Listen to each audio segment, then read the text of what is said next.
All right, welcome to Messages from Spirit on Zoom. I'm excited to jump in because I'll tell you guys, I'm not sure who this is for, but I've been seeing turtles all freaking day.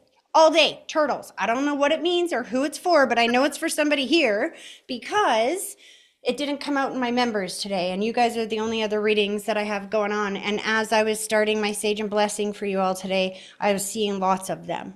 So we'll That's find out who pretty it's funny for. because my dad's nickname is Turtle. Was Turtle. Is. Shut up. Yeah. And we're starting with you. Yeah. Okay. Awesome. So your dad's definitely here. And that's who you want me to connect to today, hun? Yes, please. All right. Oh, it's so funny. I remember that you're French because already in my head I hear Je t'aime, mon chéri, je t'aime, mon chéri. Means I love you, my sweetheart, for anyone that doesn't speak French. Okay, my friend. Both feet flat on the floor.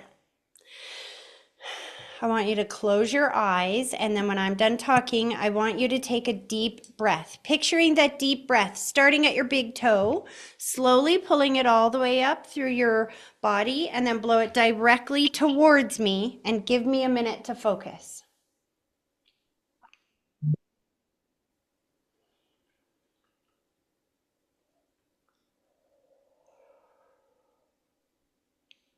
Oh. Okay, slow down, Dad. He's talking really fast and he was speaking French in my head. It's so funny. They don't usually do that to me. They come in and they show me signs and symbols. Oh no, your dad was like, I'm like, I don't speak that language anymore. Okay, slow this down.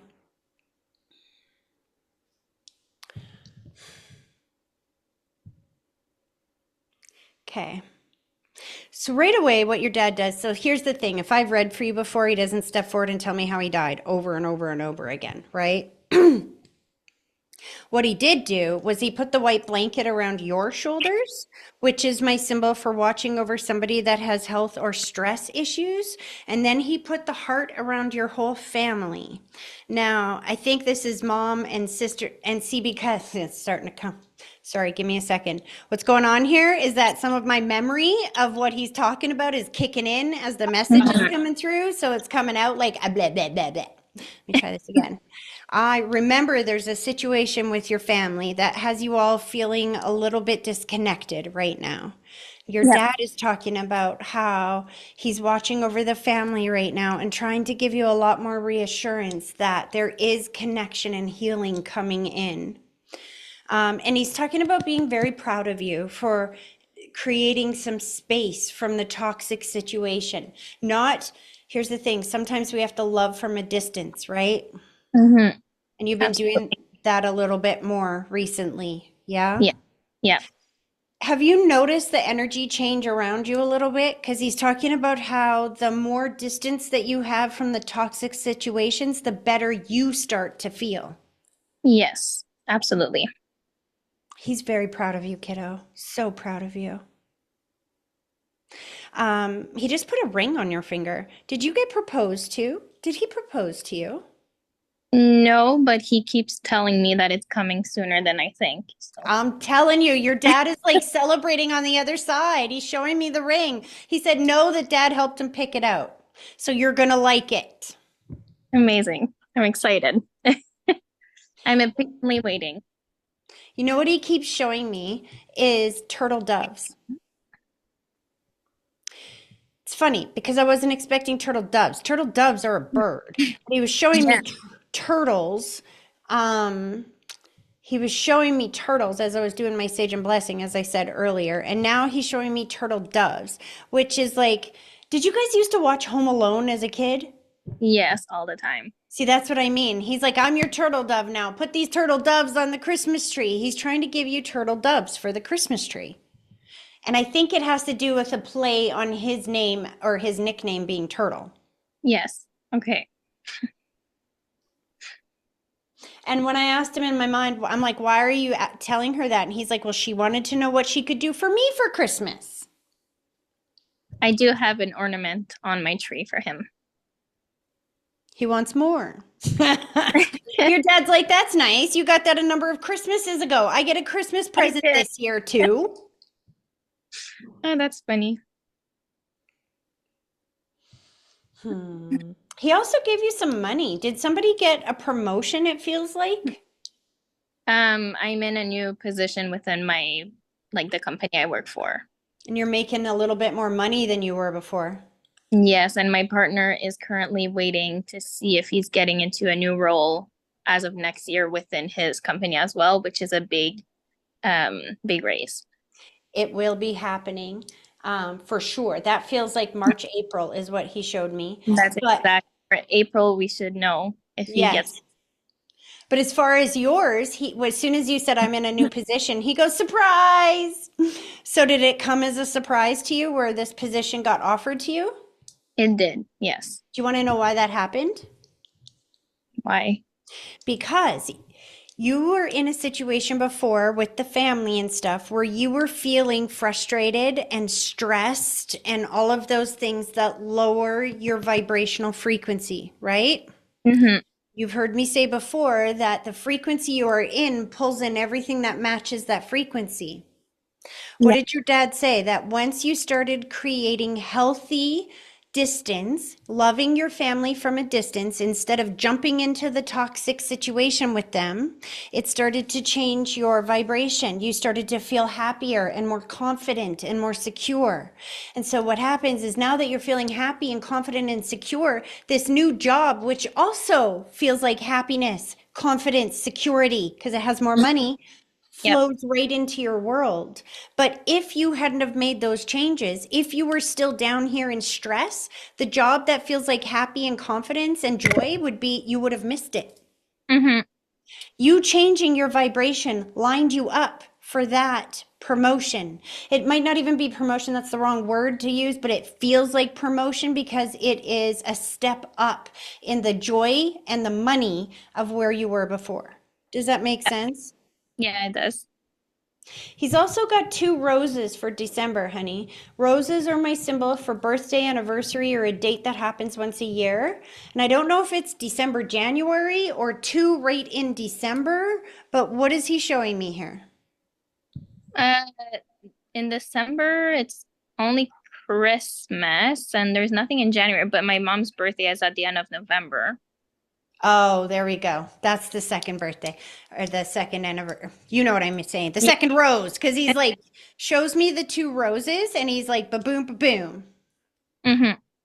Yeah, So, her birthday is coming up. so he's wishing her a happy birthday as well. Um, okay, slow this down.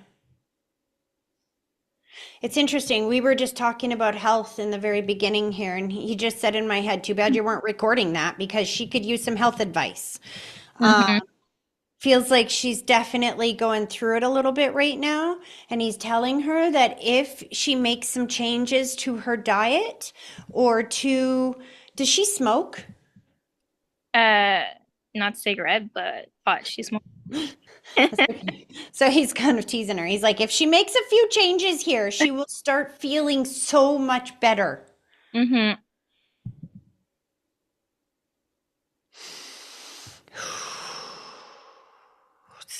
Okay. Um, he's congratulating you again about this job, and then he's showing me a puppy. Did you guys get a puppy? Are you thinking about getting a puppy for Christmas? No, we did get a dog, but it was last year. Around this time? I think so. I think so. But she's 4 years old. We adopted her. Okay, so there's a message in this. Take this with a grain of salt because he said last year we get a puppy, this year we get a baby. Heard it very loud and clear. Are you pregnant? No, but I did, but we are planning it. Got ya. So dad knows. Yeah. Oh, I love that. That's why he said that's why I want the turtle doves on there. Because one for him and he's already hanging out with the soul of that baby. And he's going to be the one that places him in your arms. Oh, he like totally spoiled the surprise there, Dad. When your child comes, Dad will be the one to place the child in your arms. That's amazing. He's so proud of you, kiddo. And here's the thing. He said that love is something that takes time to build. It's not an emotion that you just feel. It's Mhm. different than chemistry. Love takes you a lifetime. Chemistry can sometimes be hit or miss, come and go. You know what he's talking about, right? Yeah, I do. And he said, do you feel it, sweetheart? Do you feel that love building every single day? I do. It's very different. He's so proud of you. So know that as you go through these next chapters, stages of your life, the proposal, the pregnancy, all of that, that your dad's soul will be with you. So make sure you give him things to do. To say, all right, dad, you're in charge of the, whatever this year. He said Christmas tree. Um, Hold on. Why is he removing your Christmas tree and giving you a new one? Well, this year we tried a real tree and we put it up quite early, so we know it's probably not going to last us until Christmas time, but we don't mind because we're not here for Christmas. We're at my partner's family. But it's already like kind of dying. So that's Yep. probably That's why that would make sense. So here's the piece of advice. Make sure you take that sucker down before you go to your family. Otherwise, you're going to come back and you're going to have dead needles all over your house. And do you know how hard those are to get out? Unless you have hardwood floors that you can just sweep them up, it is a freaking nightmare. that's really good to know. Your dad's like, don't you dare take credit for that woman. That was all him on the other side giving you that message. He wants to feel useful. What did he say? I'm in charge of the tree. So that message came from dad, not me. Perfect. We would have probably left it there. So No, make sure you take that down because that'll yeah, be a nightmare to come home to. Aw, he's pulling his energy back. He loves you so very much. I hope that was helpful, hun. it really was. Thank you so much, Tracy. I appreciate it. You're very welcome. Have a You too. All right, Charles, we are coming to you. All right. It's so interesting because I know that your son is on the other side. And you bought this ticket a few days ago. And so every once in a while, he just has popped in my head over the last couple of days. And I didn't know what the heck he was talking about until you and I had that little conversation before I started recording. Because he Right. kept saying, tell my dad how proud I am of him. Tell my dad how proud I am of him. And then he put the heart around you, and you have another son that lives with you or was living with you. Because Is, as yep. I think he's moving out at some point here soon because your son is telling me that he's I'm skipping ahead. Try this again. He keeps showing that he's very proud of you because the changes and stuff, like I didn't know what he was talking about, but he's like, tell my dad I'm so proud of him because this is going to help my brother so much. This is helping my brother so much. He doesn't even know how much he's helping my brother. I didn't know what he was talking about until now that I know that you've lost how much weight now? Did you say? 70. 77. I'm so freaking proud of you. And see, here's the thing. The reason why this is going to help him so much is because the choices and decisions that you make every single day, that the daily lifestyle changes are our kids don't do what we say. They do what we do. Interesting. Okay. I'm sorry to make you cry already. We haven't even connected yet. That's just what I was picking up the second that you bought your ticket. Is he the one that you want me to focus on today?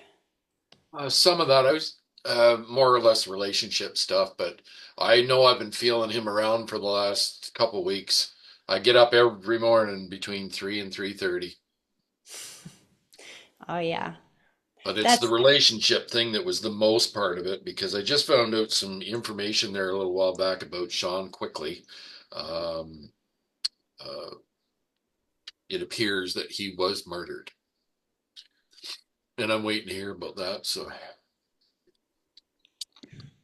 soon as you say that, I just feel like I can't breathe. Now it's been some time since I've read for you, so we're going to do this connection exercise all over again. okay. Now, what's interesting about what you said is that I know I've read for you before. Yep. And the thing about your loved ones is that they won't come forward And so, for example, if you didn't know somebody was dead, they're not going to come through and tell you they're dead through me. If you didn't know somebody was murdered, they're not going to come through and give you a message like that through me Right. because I'm not allowed to break free will. And it's hard to explain how that all goes down. But once you know about something like that, oh, the floodgates that fall come forward. Right. So he's taking me through his passing again because I feel like I can't breathe. So let's do this. Are you ready? Yes. Okay, both feet flat on the floor. Hold on a second. He said clarify, Tracy, that I understand what you're talking about. Now, when you say the relationship, you mean your relationship or his? Mine with my ex. That's what I thought. Okay, both feet flat on the floor. I want you to close your eyes, and then when I'm done talking, I want you to take a deep breath, picturing it start at your big toe, pulling it all the way up through your body, and then blow it directly towards me, and give me a minute to focus.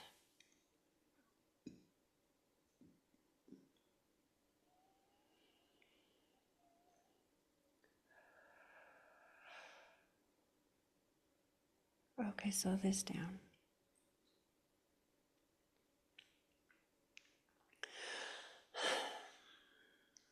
Now, okay, so here we go. Are you ready?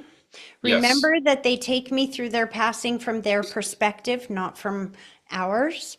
What he's doing is, Right. again, he's taking me to the throat and showing me that he just stopped breathing. I feel my heart going really, really fast. My Okay. face is very itchy, which is usually a sign of disfiguration or that I did not look at the end of my life the way that I did through most of my life. But he's also showing me this, which is the breaking of an addiction, or I feel like I feel a little bit nauseous, which is sometimes what happens if there was something to do with a substance involved. But when I say that, I still go to the throat. How did he pass? He died of a fentanyl overdose that was intentionally given to him Got ya. physically.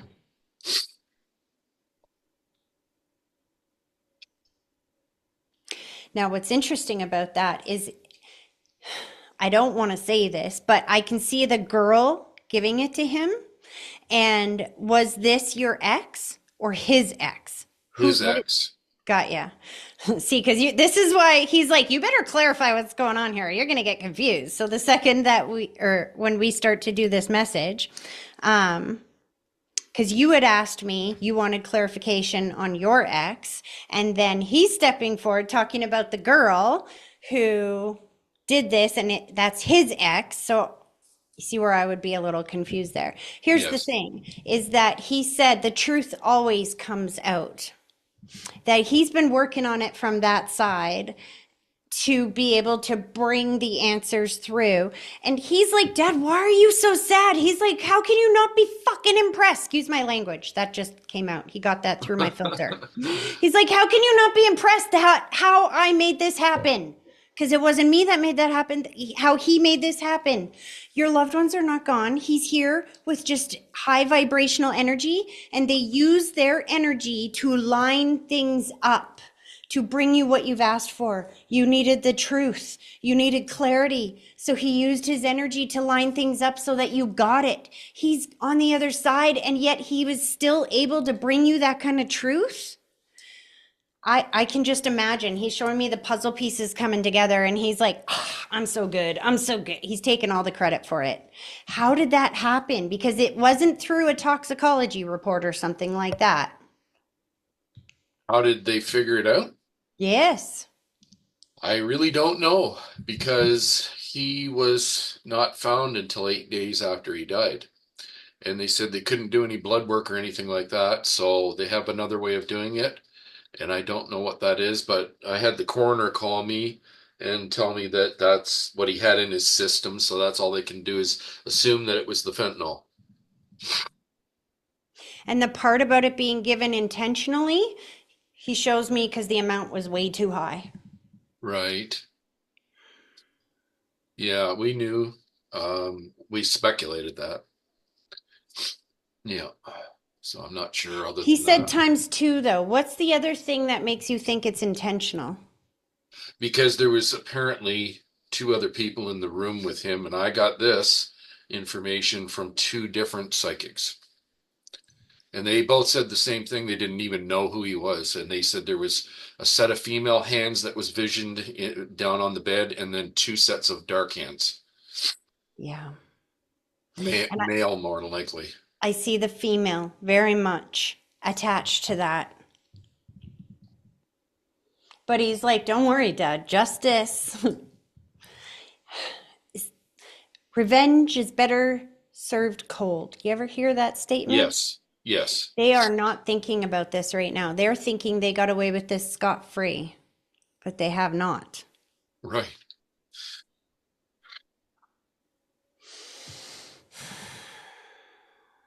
This wasn't that long ago either that you must have got that phone call because he put the white blanket around your shoulders and said, I was there with you when you got that phone call, Dad. I was there with you when you got that phone call. And then he gave you coins. Did you find a coin right before, right after? Removing the camera. Oh, hold on. I got to get my glasses. I can't see shit without them. Oh, my goodness sake. I find them all over the house. I found them Oh, in my truck. Yeah, they're everywhere. So I put them here. yeah. Yep. Gotcha. Now, as far as the other lady in your life, you said X, which is interesting because it feels like there's still a string involved here. My ex is like so gone, I don't even talk to him anymore, but yours feels still intertwined somehow. Do you Well, understand? about 2 months ago, yeah, about 2 months ago, I ended it with her because in 6 years being together, she had never spent one night in my house. She's got her own place just down the road. She's got a couple of dogs, always likes being there. She's got avoidant attachment disorder and BPD, uh, the not bipolar, but personality disorder. I'm trying to think of the name of it. What's the name of that? Where multiple, DID, multiple. dissociative identity disorder. Yeah, she's got not bipolar, but oh my goodness, I can't remember the name of it. That's Maybe okay. But Sometimes anyway, we make so it hard. basically, when I ended it, I told her I wasn't in love with her. She got very, very upset. Her mom had to come over for a couple of weeks. She had started a job at the liquor store a few months prior, and Hmm. she had mentioned that she was, meeting new people, and she always puts new people on Messenger and this and that. And she got this one in particular that's not from around here, male, always males. Anyway, got talking to him and said, he's got a different perspective on things and whatever. And she likes him, he's nice and blah, blah, blah. And I'm like, okay, so she set me up for something here. Anyway, turned out that when I told her, that I didn't want to be with her anymore. I was hoping that it would smarten her up. And of course, being a daft male doing things, it didn't work that way. She gravitated towards him after, I'm assuming, about 2 or 3 weeks. And he's been staying with her and he works at the park down the road here. Because I'm in the remote area of North Frontenac. Anyway, he's the manager there at the park and he lives in Kitchener and we are like 5 hours from there. And the guy normally goes home, but he's been hanging around because of her and lives at home with his mother. And up here at the park, he lives in his mother's trailer while he manages the park. And he has no vehicle. He's been using her vehicle the entire time. But apparently, from what I'm told, she gravitated towards him because I loved her too much. She pushed me away and she gravitated to the guy that's there's no expectations. And when somebody gets too close to her, she pushes them away. But she wants somebody there. And anyway, that's what happened. So I'm just kind of wondering, I haven't bothered with her in quite some time. I That's not true. Oh, That's not true. What you just said is not true. that That I. last part, when you said I haven't bothered with her, Oh, okay. because when you are talking to other people about her, when you are Uh-huh. seeking information about her, when other Right. people come and tell you information, you're bothering with her. Oh, I want you to understand something.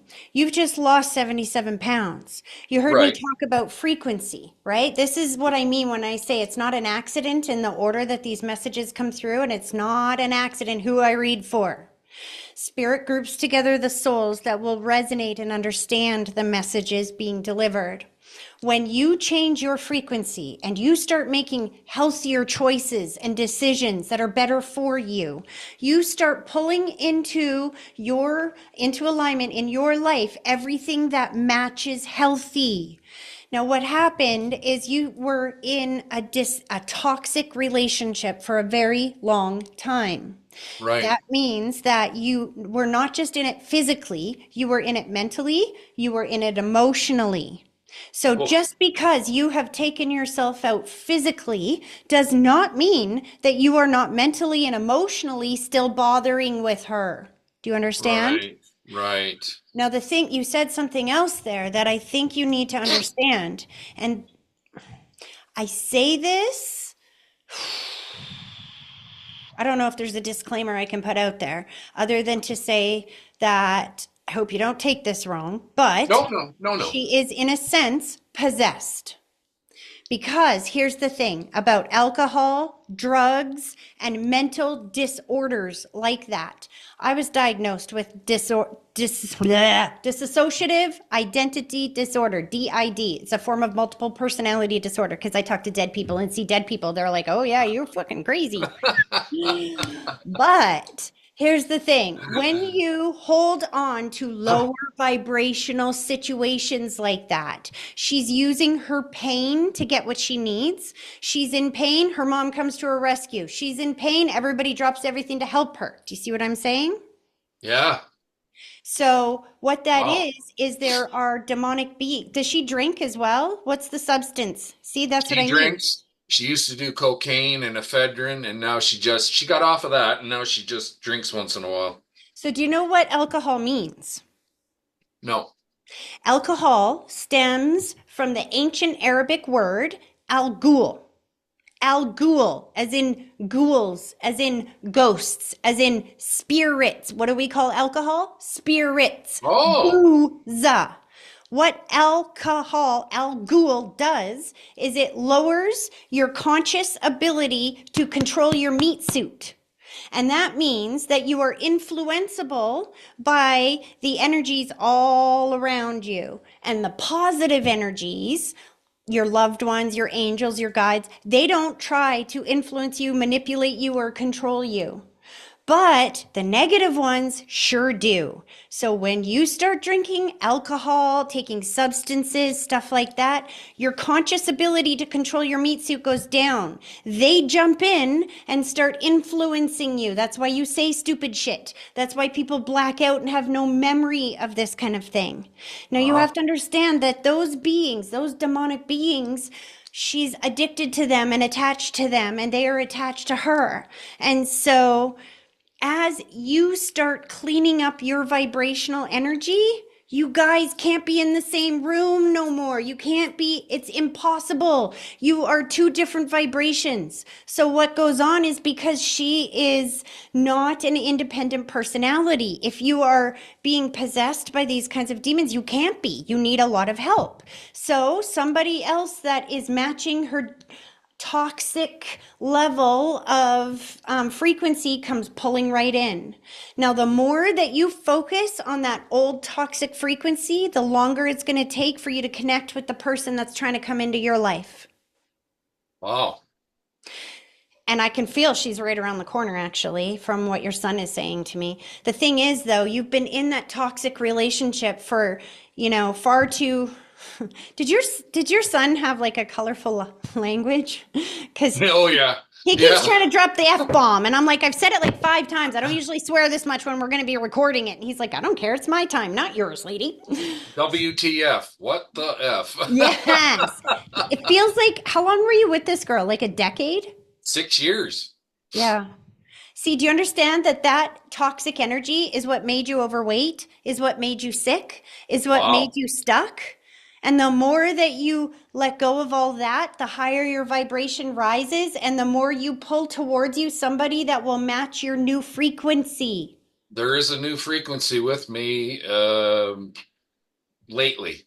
Yeah. Just friends and stuff, but it's yeah, you know what I mean. Like, but we do. Like, I just talked to her about this today, actually. Like, she's been helping me with the other situation, trying to help me understand the female perspective. And so she's been around. I've known her the same amount of time as she's from the town here, and she's divorcing right now. And we go out and have supper and stuff, and she's like me, like crazy. It's really weird. So if you like this girl, put your focus and attention on her. What makes her tick? What do you want going forward with her? The more you talk to her about your ex, then you can't Right. go forward and backwards at the same time. No, No no. girl wants to be in I that I situation. realize that, yeah, but we we did have to talk because we talk, and you know me, I've always whatever it is, I say it, and it's there. It's never anything but the truth. And yeah, I've told her everything I say is the truth, and we've talked about, well, we need to deal with our own things, but we move forward. There's no commitments or anything. And she said, I totally understand if Melanie gets a hold of you because I'm talking to two counselors about my son and a little bit about this. Um, and they both told me they know her actually, both of them, because I referred her to them. And they both said, I said, how do you go from 6 years to 3 weeks and you're with somebody? And Gary says to me, it's not, or into a new relationship, I said. And he says, it's not a relationship. And I said, well, they're together and all this. And he said, it's not a relationship, Charles. He said, it's just a temporary thing. It's a rebound. And when it fails, not if, but when it fails, she has never dealt with the loss of you and she is gonna drop.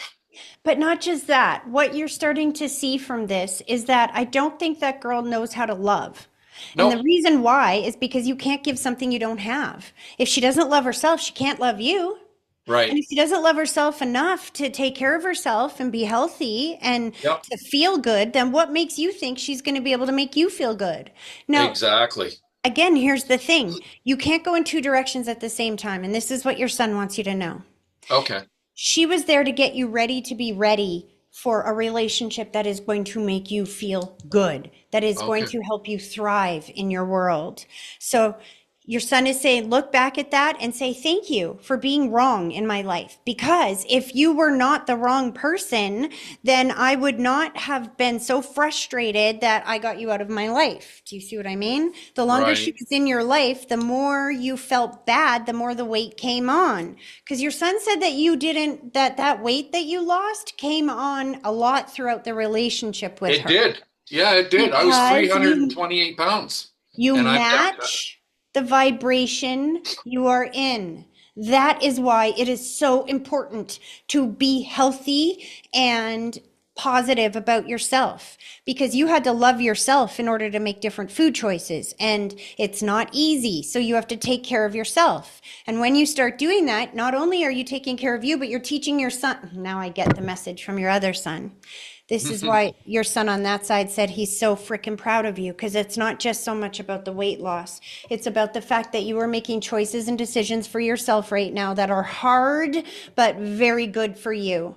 Whereas before you made choices and decisions that were, easy but not right for you. Yeah. Yeah. And what you're showing him is that he can take steps on his own as well. He's got a learning disability or something, doesn't he? Yes, he has autism.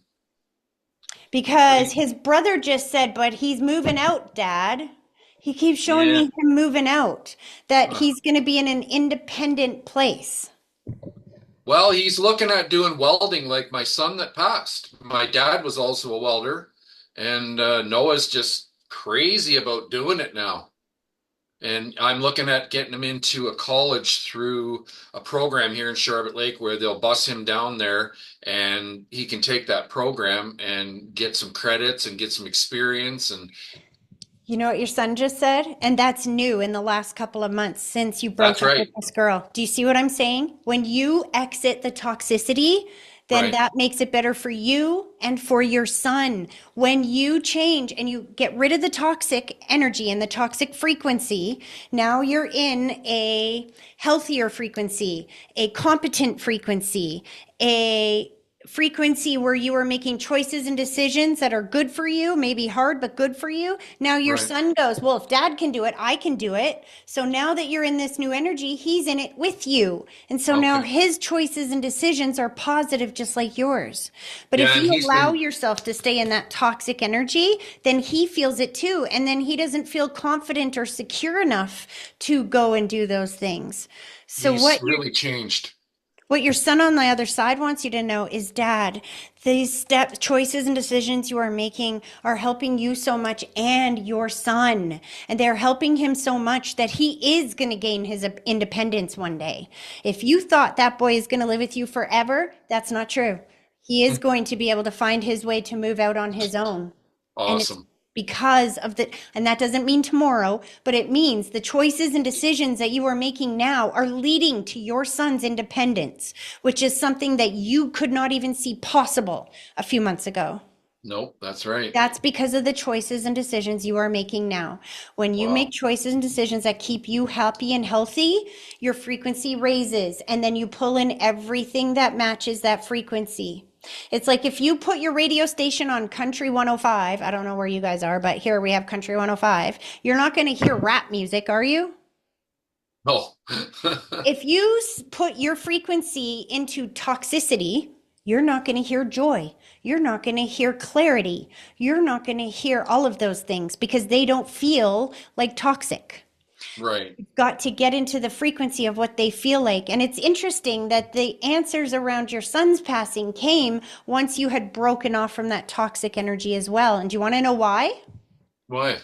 Because you wouldn't have been able to emotionally handle it. Wow. If you were still in that toxic energy and you had that person there taking pieces off of you during a traumatic time, it would have brought you down worse. So they Right. had to wait until you were stable and healthy enough to be able to handle that information. Okay. That makes sense. He's Wow. excited to spend Christmas with you again this year. He's like, wait, you're going to find so many more coins. It's not even funny. And then he gave you a suitcase. Are you going on a trip somewhere? No. Yes, you are. Well, where am I going?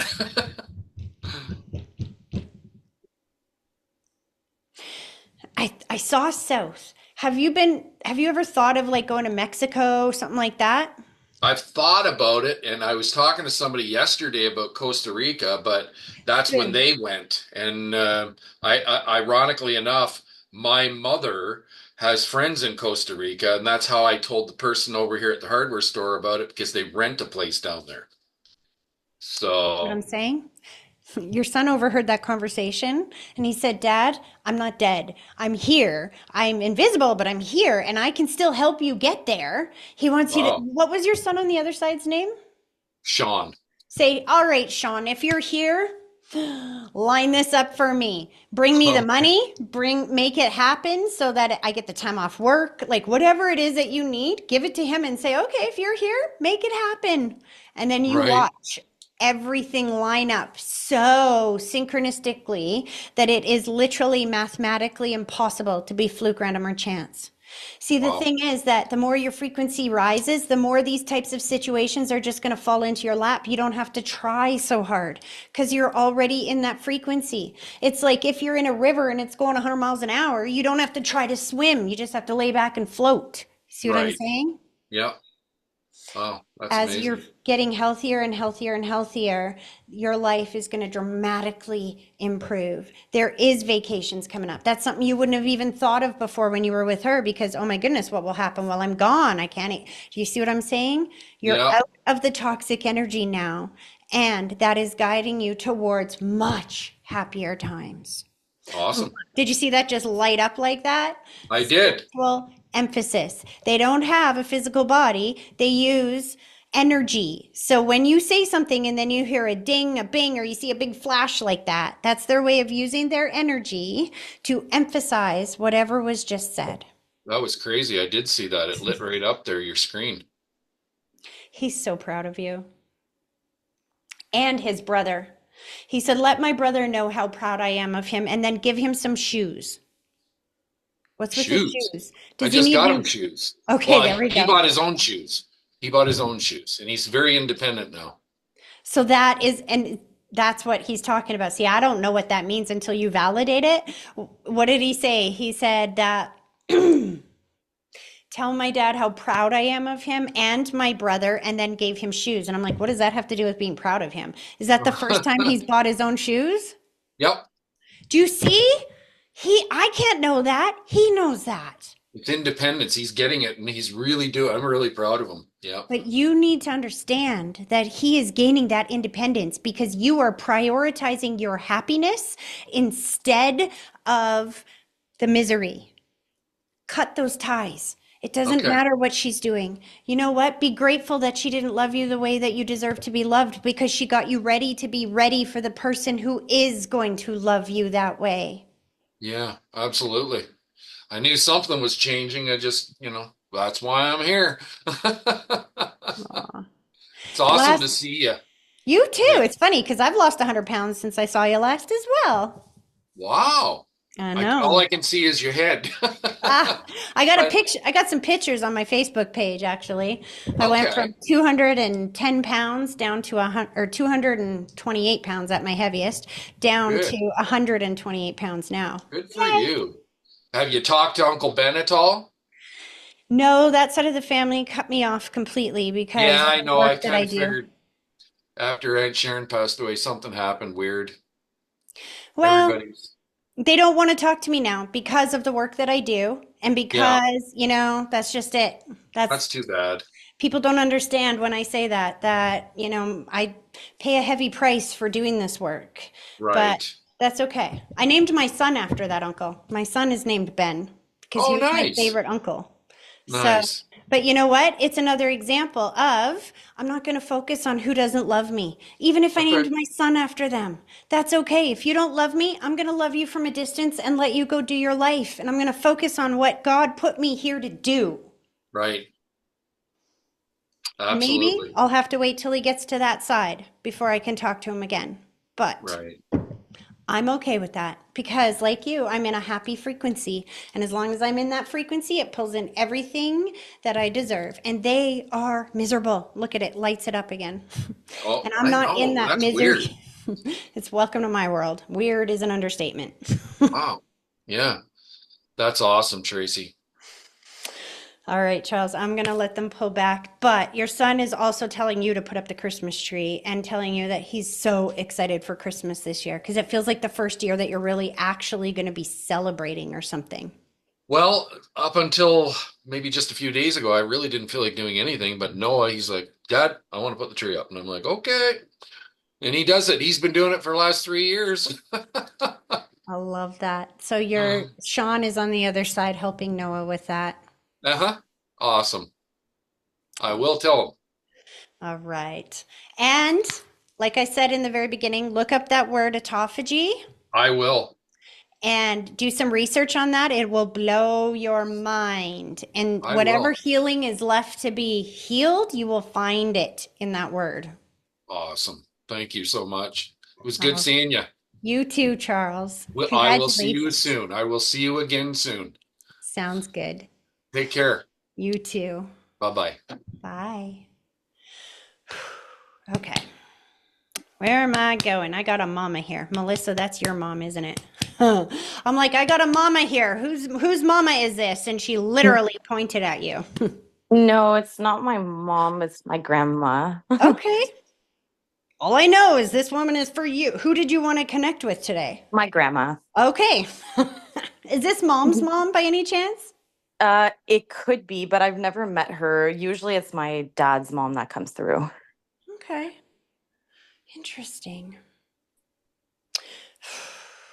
I got them both here, if that makes sense. That does make sense, yeah. They're celebrating something. Oh my goodness. Okay, both feet flat on the floor, my friend. Yeah. I want you to close your eyes and then I want you to take a deep breath, picturing it start from your big toe, pull it slowly all the way up through your body, and then blow it directly towards me and give me a minute to focus.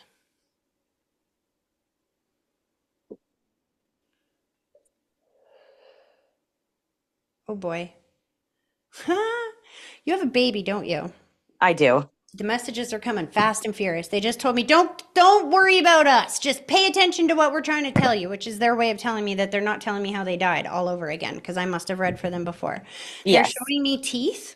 I don't know if baby just got first tooth or something like that. They're also showing me a pregnancy test. Are you pregnant again? No, not yet, but we're trying. Yeah, because she Yeah. showed me a positive pregnancy test and I saw Christmas. I heard what a beautiful Christmas present this is. Oh, interesting. When did you guys decide to try? Because it feels very recent. Yeah, recent. Yeah, about 3 weeks ago. Yeah. Why are they giving you donuts? Um, I don't know why Little mini donuts. donuts. See, and then baby starts. That's interesting because they're giving it to him. So yesterday we ordered Swiss chalet chicken and the new holiday. No, was it Swiss chalet chicken? Yeah, it was. And we ordered. My kids ordered like these little mini donuts for the dessert that they sell at Swiss chalet. That's what I'm seeing them feed the baby. Oh, interesting. Oh, he's eating his dinner right now. No donut, no donuts. You know what's funny? As you said, he's eating his dinner right now. They're like, I know, we're trying to feed him full of sugar, which I don't think you give him a lot of sugar, do you? No, I don't. He's They're only 14 months, so I'm telling you, my kids had way more sugar at 14 months. I was not as knowledgeable back then as I am now. They had suckers, they had candy canes, but no, seriously, she's giving him little bit mini donuts. interesting. So this down. Do you understand the teeth Oh, yes, he has 9 teeth and he has, I'm pretty sure 3 or 4 coming out all at coming in once. again? Yeah. And he's walking now. How old is he? You said 18 He's months? he's 14 months. Yeah, he's walking with his walker, but in the next like few days or weeks, he's gonna be walking on his own. He's ready to go. Slow this down. I don't understand the donuts, so stop showing me donuts.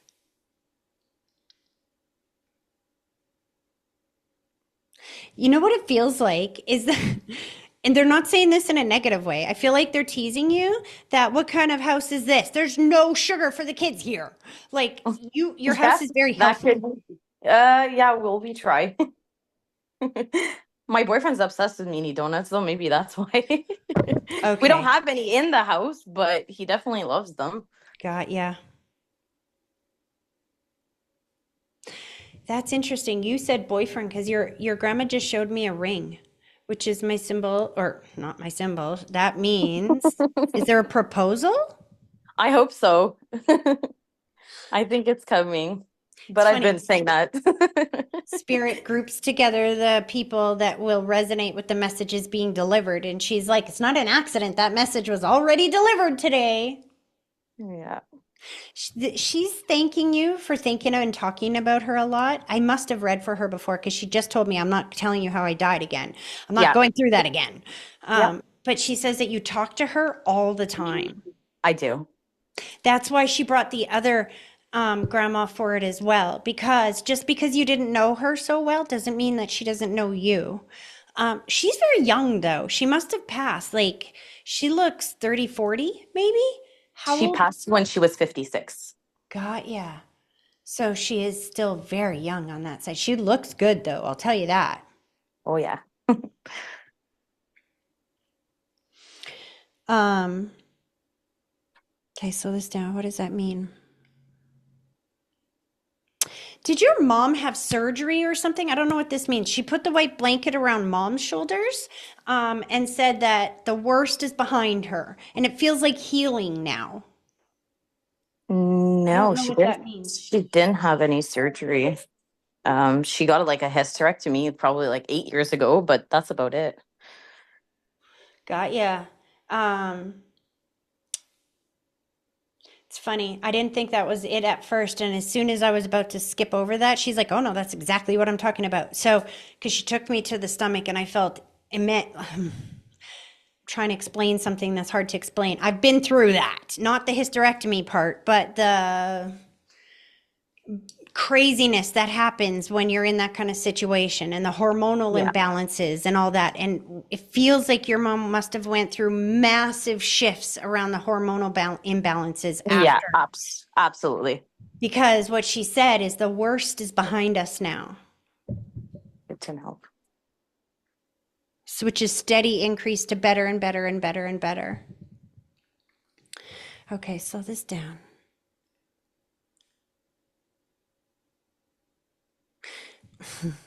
She's talking about how beautiful you are, but she's also showing me your teeth. Did you just go to a dentist? No, I didn't. No, but my boyfriend just had dental surgery. So I don't know if it's him, but I probably do need to go get my teeth checked, but I don't like I haven't gone in like over a year. I understand the message. It's that she's like, look at how beautiful my daughter is. And then she started showing me like the teeth and the dentist thing. So I thought that meant you had your teeth done, but I wasn't sure how that make. I'm like, what do you mean that she's beautiful because she had the dentist? What does that mean? No, she's saying, look at how beautiful you are. You helped him get through that. That surgery he must have been in quite a bit of pain afterwards. Yeah, he's actually still in pain. See what I mean? This is why they're Yeah. bringing it up because they're like, look at how beautiful you are. It feels like they're talking about not just on the outside, but on the inside. The way that you have loved him and nurtured him through this, they're just so proud of you on that side because it feels like he's not always an easy patient. No, no. You understand that? Yep. That's why they're like, marry that girl.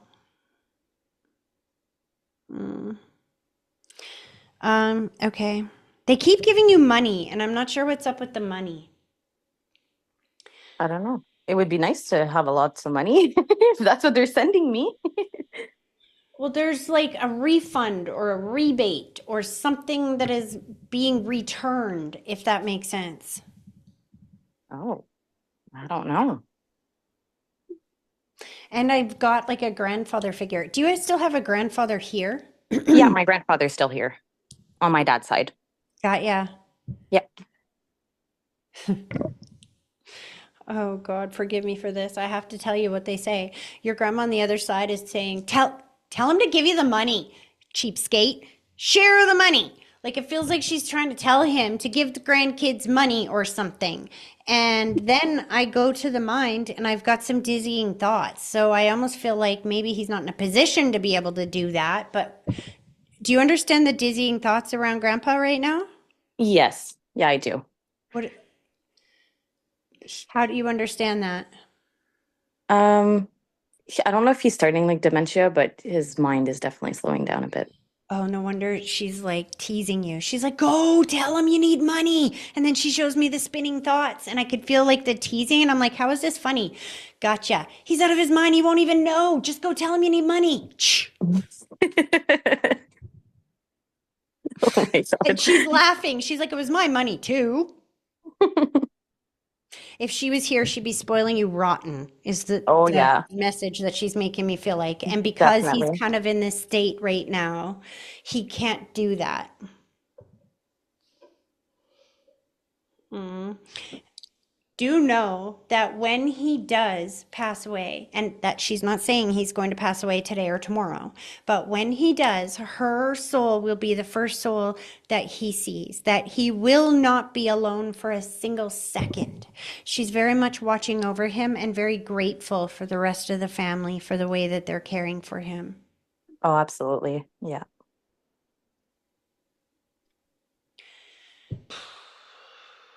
Okay, what does this mean? Hold on.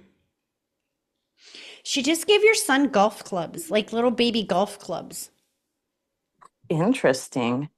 Who My golfs? my brother and my dad both golf. She's like, start him young, honey, start him young, and then he's going to be going out with them. Oh. And I asked her, why are we like starting them young? She's like, well, she's trying to give you Christmas ideas. Almost like, because she shows me my symbol for thought and ideas, and she's making me feel like she's trying to talk to you and give you her ideas so that she can be a part of Christmas. Oh, well, then I'll get him some baby golf clubs. Boy, do they celebrate on that side. I think he's going to have a natural talent. You just wait. Oh, Because she's showing me one of those kids that, like, you see the TikToks where a 2-year-old, he sinks every, like, dunk on a, like, basketball or something. You get these crazy, 2-year-olds that are so good, like, natural talent at something, right? oh, She's like, I'm start them interested. young. I'm interested to see.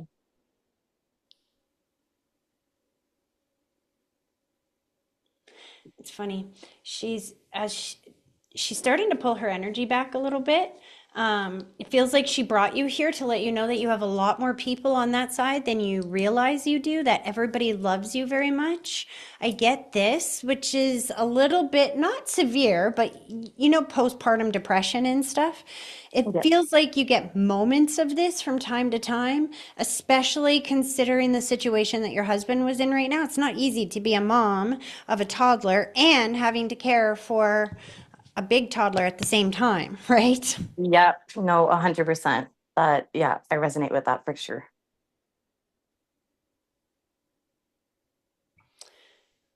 She's given you like a steam mop. No, Something I about was actually, making, we hmm? just got a new mop, but I was looking at steam mops on Amazon a few days ago. Because she's like, work smarter, not harder. Work smarter, not harder. Yeah, that would be her. You bought the old fashioned kind of mop, right? No, we bought the Swiffer Power Mop thing. Yeah, that takes a lot of muscle. Yeah, You understand? yeah. She's like, do you know how easy that steamer is? Then, because the stains come right off and it's one and done, no chemicals, no nothing. And you know what? My mom actually lent my dad went up to see my grandpa and she gave my dad her steam mop so he could steam mop the floors at his house. So it's funny. She saw that. She's giving it to you now. She's like, here, this would make your life a lot easier too. Good to know.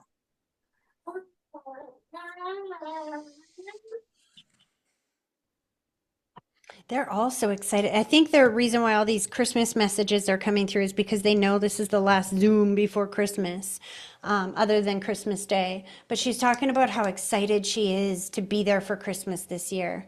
Are you hosting it at your house? No, my parents usually host it, but my brother just bought a house about 5 doors down, and I think that they might be hosting this year. That would make sense to me because she said that we're not hosting it where we usually do. And I feel like it's at somebody's house for the first time. It definitely could be. She called your little guy Cookie Monster and she's giving him cookie. They're still trying to give him sugar. She's singing, Mama's little baby loves shortbread, shortbread, Mom's. Have you ever heard that song? No, my husband. Oh, God. They're very much trying to be grandmas, even on the other side. They're trying to give them cookies and cakes and things like that. And then it's funny, but they're also showing me how proud they are of you for being such a good mom and that he has a very good diet. She's like, but you could give him some of that for Christmas. Okay, I will. And then she gave you stockings. Like, do you have to go out and buy new stockings for Christmas? Yes, I have to buy my son one. Mm. So she knows. She's getting him a special one. I saw one with like his name on it. That's exactly. We have some with our names on it, and I do that kind of stuff, so I'm gonna buy one and put his name on it. So she knows that. Just know that before you go buy it, say, all right, Grandma, do this with me. I want you to come with me. You line it up for me. Get me a discount. Do something so that I know that you're there with me. And watch how it all lines up together. Oh.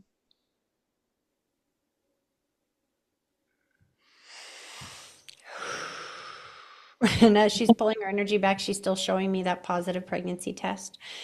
So excited. She's like, just know that she knew before you did. So when you're telling the rest of the family that you're pregnant again, know that she'll be standing right there beside you. It's funny you say that because when I got pregnant for my son, you told me I was pregnant. Well, my grandma told you that I was pregnant, and I was already 4 weeks pregnant. And then you went and took the test? Yeah, and then I found out after the reading. It wouldn't surprise me if she's repeating that right now because the first thing she showed me was a positive pregnancy test. Wow. Aw.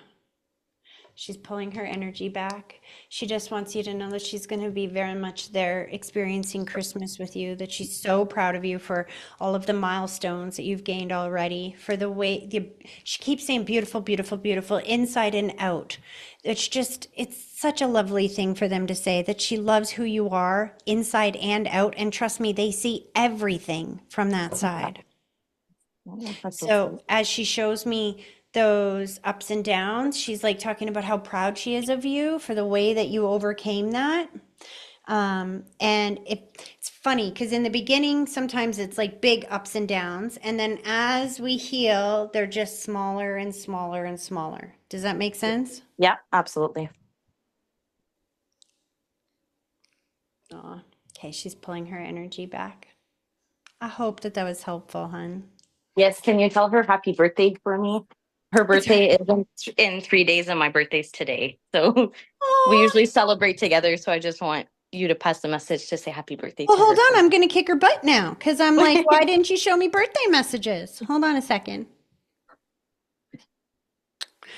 Your birthday's today. She's like, what do you want? I brought all her family here. I never bring all her family here. We all showed up for a reason. Yeah. Slow this down. This is another reason why she's telling you to go get money from grandpa. It's funny because, as you said, slowing thoughts with my grandpa, he forgot to get me a card. So he wrote me a card, like just on a piece of paper, happy birthday, and he gave me $20. So maybe that's why. I'm telling you. And this is one of the reasons why I think she's giving you messages about how she wants to be a part of stuff. She's like, tell me, I'll send it to you. And it's funny because I didn't say this earlier, but I'm seeing it again. I've seen it a few times. I just didn't know what it meant. She keeps showing me earrings. And so, as you said, birthdays, she's like, that's why I keep giving her earrings. It's like she wants you to do something for yourself, to buy something for yourself, not just something you need, but something that you want that is going to reward you for everything that you do good for everybody in this world. You deserve something like that. Oh, I definitely will. Do I you have a have your, hard time spending money on myself for sure. I know, do you have your ears pierced? I do, yeah. She's showing me like, I don't know if they're pearl earrings or just something that is not cheap. Do you know what I mean? Yeah, yeah. She had a pair of hoops that um I got her rings, her wedding ring, and I gave my cousin, my grandpa gave me the earrings, but I gave them to my cousin so she could have that. See what I mean? She's like, do you see why you're so beautiful? Inside and out, inside and out. God, yeah, this is another reason why they keep giving you freaking sweets. You don't like cake, or you're not into eating cake, or something about cake is like she showed me the X going through the cake. Yep. Not a huge cake person. This is why she keeps trying to give you freaking donuts. Yeah, I do like donuts, so yeah, that makes And sense she's now. giving them to your son. And I'm like, see, the thing is, I don't know why they're telling me to say what they want to say, especially, Grandma, that's what the rose is for. She's like, mind your business. Um, she does not like to be told what to do or how to do it, does she? Whew. No, I no. got a reaction to that. She's like, shut up. I know what she knew what I was talking about. Yeah, at the very end. Hmm. You know what she just said as she's pulling her energy back? She said, Grandpa, this is why she was talking about the spinning thoughts, right? Yeah. She said, I'm so glad that he forgot to buy a card. Because do you want to know why? That handmade card is something that you're going to have for 50 years. That's It so is, funny you say that because my grandma always used to sign the cards and I have her signature but I don't have any with my grandpa's signature. And now it's like the first time that I have him signing a card. So I told myself that I will never get rid of that. That's what she just said. She said that wasn't an accident that he forgot. That was her trying to boss him around. She's telling him to give you money. She said she put a few extra zeros on that, but he's cheap. It's not her fault. And this is why she's like, I was wondering, why do you keep giving her sweets? And she's like, she's too healthy. She's got nothing in the house. Come on, let's just give him this. That's why she wants to celebrate your birthday with you. Oh, so sweet. And she wants you to celebrate you as well. I will. I'll try for sure. It's hard as a mom, you know. Yeah, but it's not an accident in the order that the messages are delivered, remember? And what was delivered before you is that when you raise your vibration, then everything that matches that comes into you and it benefits you and your children and everybody who's around you. Your son is not going to grow up and do what you say. Your son is going to grow up and do what you do. So if he doesn't see mom or dad or anybody else celebrate themselves, he won't know how to do that either. Very true. That's very true. I didn't look at it that way. I didn't either until one of my kids was struggling and I was in a really bad place. And it's something God said to me in a meditation, and she's plucking that out of my head and she's reminding you of that the best thing that we can do for our children is to treat ourselves the way that we want them to grow up and treat themselves. Because I'll say it again, our children don't grow up and do what we say. They grow up and do what we do. So if you want them to love themselves, we have to learn how to love ourselves. And for that, agreed. she's very grateful because they grew up in a different kind of era where they put everybody else's needs ahead of their own. So she's very glad that you are learning to do things a little bit different because you're going to be here a very long, you're going to live a long time, just so you know. I don't usually get those kinds of messages through. I don't think I've ever had the dead say that before. And you're still young. She's still having babies. And she's like, oh, you're going to live to almost 100. So. Oh, okay. Interesting. Okay. Somebody else is like, is it my turn yet? Like somebody's literally knocking on my head. So I'm going to let her pull her energy. No problem. Thank you so much, Tracy. You're so welcome. Okay. Babies, isn't this interesting? Caitlin, I'm coming to you. There's another baby here. This is baby's day today. You have a little girl, though, I believe, don't you? Yeah, I have a little boy and a little girl, but the little girl is the newest one, right? She is the baby of the family, yes. Who do you want me to focus on, hun? My grandpas, either one of them. They don't normally come forward as loud as my grandmothers do, so. One just blew smoke in my face. Which is the smoker on the other side? Yeah, that's my mom's dad. That's what I was hoping would come forward. See, it's interesting because I tell people all the time that it's not enough for them sometimes to just say, yeah, I'm grandma or I'm grandpa, because you might have 4 or 5 on that side.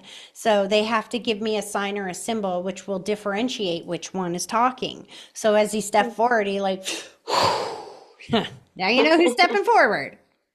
Yeah. Okay, let's do this. Both feet flat on the floor. I want you to close your eyes, and then I want you to take a deep breath. Picturing that deep breath starting at your big toe, slowly pulling it all the way up through your body, and then blow it directly towards me and give me a minute to focus.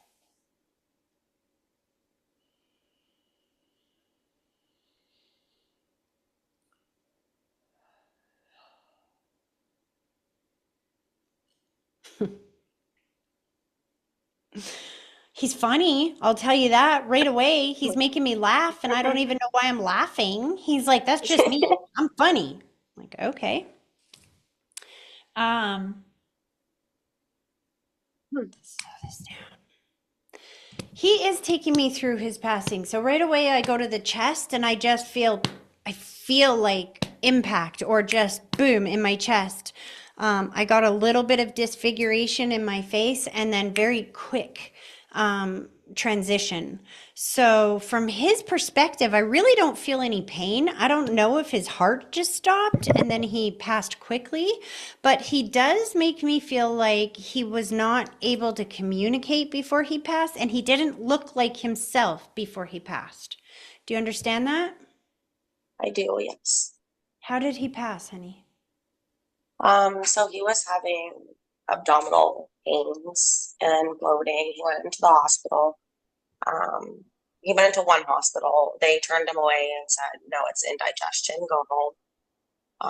And the pain was persistent. So he went to a different hospital the next morning and they admitted him. And essentially, his intestines, everything was backing up and all of his organs started to shut down. I'm not sure his heart could have been one of the first organs. As you're Um, saying this, he's showing me this. He's like, make sure she knows this. So he wasn't in his right mind while this was all going on or unable to communicate. yeah, I mean, without getting into too many gross details, he definitely was not able to speak near the end there. He needs you to know that he didn't suffer as much as you guys did. Okay. I said, say that again. I didn't suffer as much as you guys did because his soul was not always in the body. It was also, so have you heard me talk about how the soul sometimes steps out of the physical body but stays attached by the spiritual cord before they Yeah, pass away? He said yeah, that was definitely what he did. He would be in and out, it feels like. And I can feel like he's trying to communicate to let you guys know what he was trying to tell you is that I'm not feeling any pain. I'm not feeling any pain. And he's definitely reassuring you that all he felt was this pressure in his chest, and then he's on the other side. okay, good. He just hugged you. He's like, you're never alone, never alone, never alone, never alone. And he's repeating that over and over and over again. So if he's repeating something like that, that tells me that you must have been feeling a little bit alone recently. Do you Yeah, I understand have that? been. Because he's Yeah, like, I just recently moved. that was Um, his next and message. while I'm very happy to have moved, I Is it? definitely have been missing like my neighbors and friends that I had around me, and I've been feeling a little more lonely since Okay. moving. Is this a three-bedroom that you moved to? No, it is not. It's a two-bedroom, but 10 minutes away from my mom instead of 2 hours. So I'm Hmm. happy about that. It's a two-bedroom. I gave the kids the bedroom, and I got myself a nice couch that pulls into like a big bed, and I sleep in the living room. It feels temporary. I will let you know that. Yes, I do feel like it is as well. Because, like I said, that was his next message. He was giving you boxes, and I thought that you were going to be moving. So when you said you just moved, I'm like, hey, hey, hey. He's like, no, that's okay, because we're doing it again. And he keeps showing me three bedrooms, three bedrooms, three bedrooms. But sometimes you can't get from where you were to where you want to be in one step. So they have to Yeah, take you here so that you can make the next step here. That feels that like makes what sense. you've done. Yeah, for sure. It's funny because last time I had a reading with you, it was my grandmother that came forward and she was giving me boxes and you told me you're going to be moving in October. Like you're moving in October. And I told you there was no way. And how about I tell you I moved into this place October 6th. Um, Oh, that just passed and it came like very, very unannounced. that's them because you let go of it and you stopped worrying about it. And so they were able to line it up for you. The same thing's going to happen. That's why he's saying, don't worry, you're getting a three-bedroom too. Because he knows that you'll understand that when it's time, that will come in. But they're talking about, I say they because all of them are talking at the same time. Like it's not just your grandfather here.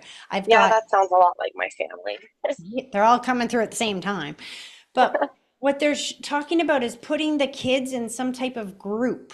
Like I'm seeing like activities for the little ones. And I know they're still very little, but it's like, I don't know if this is like mommy and me or like some type of like weekly little class or something. What is he talking about?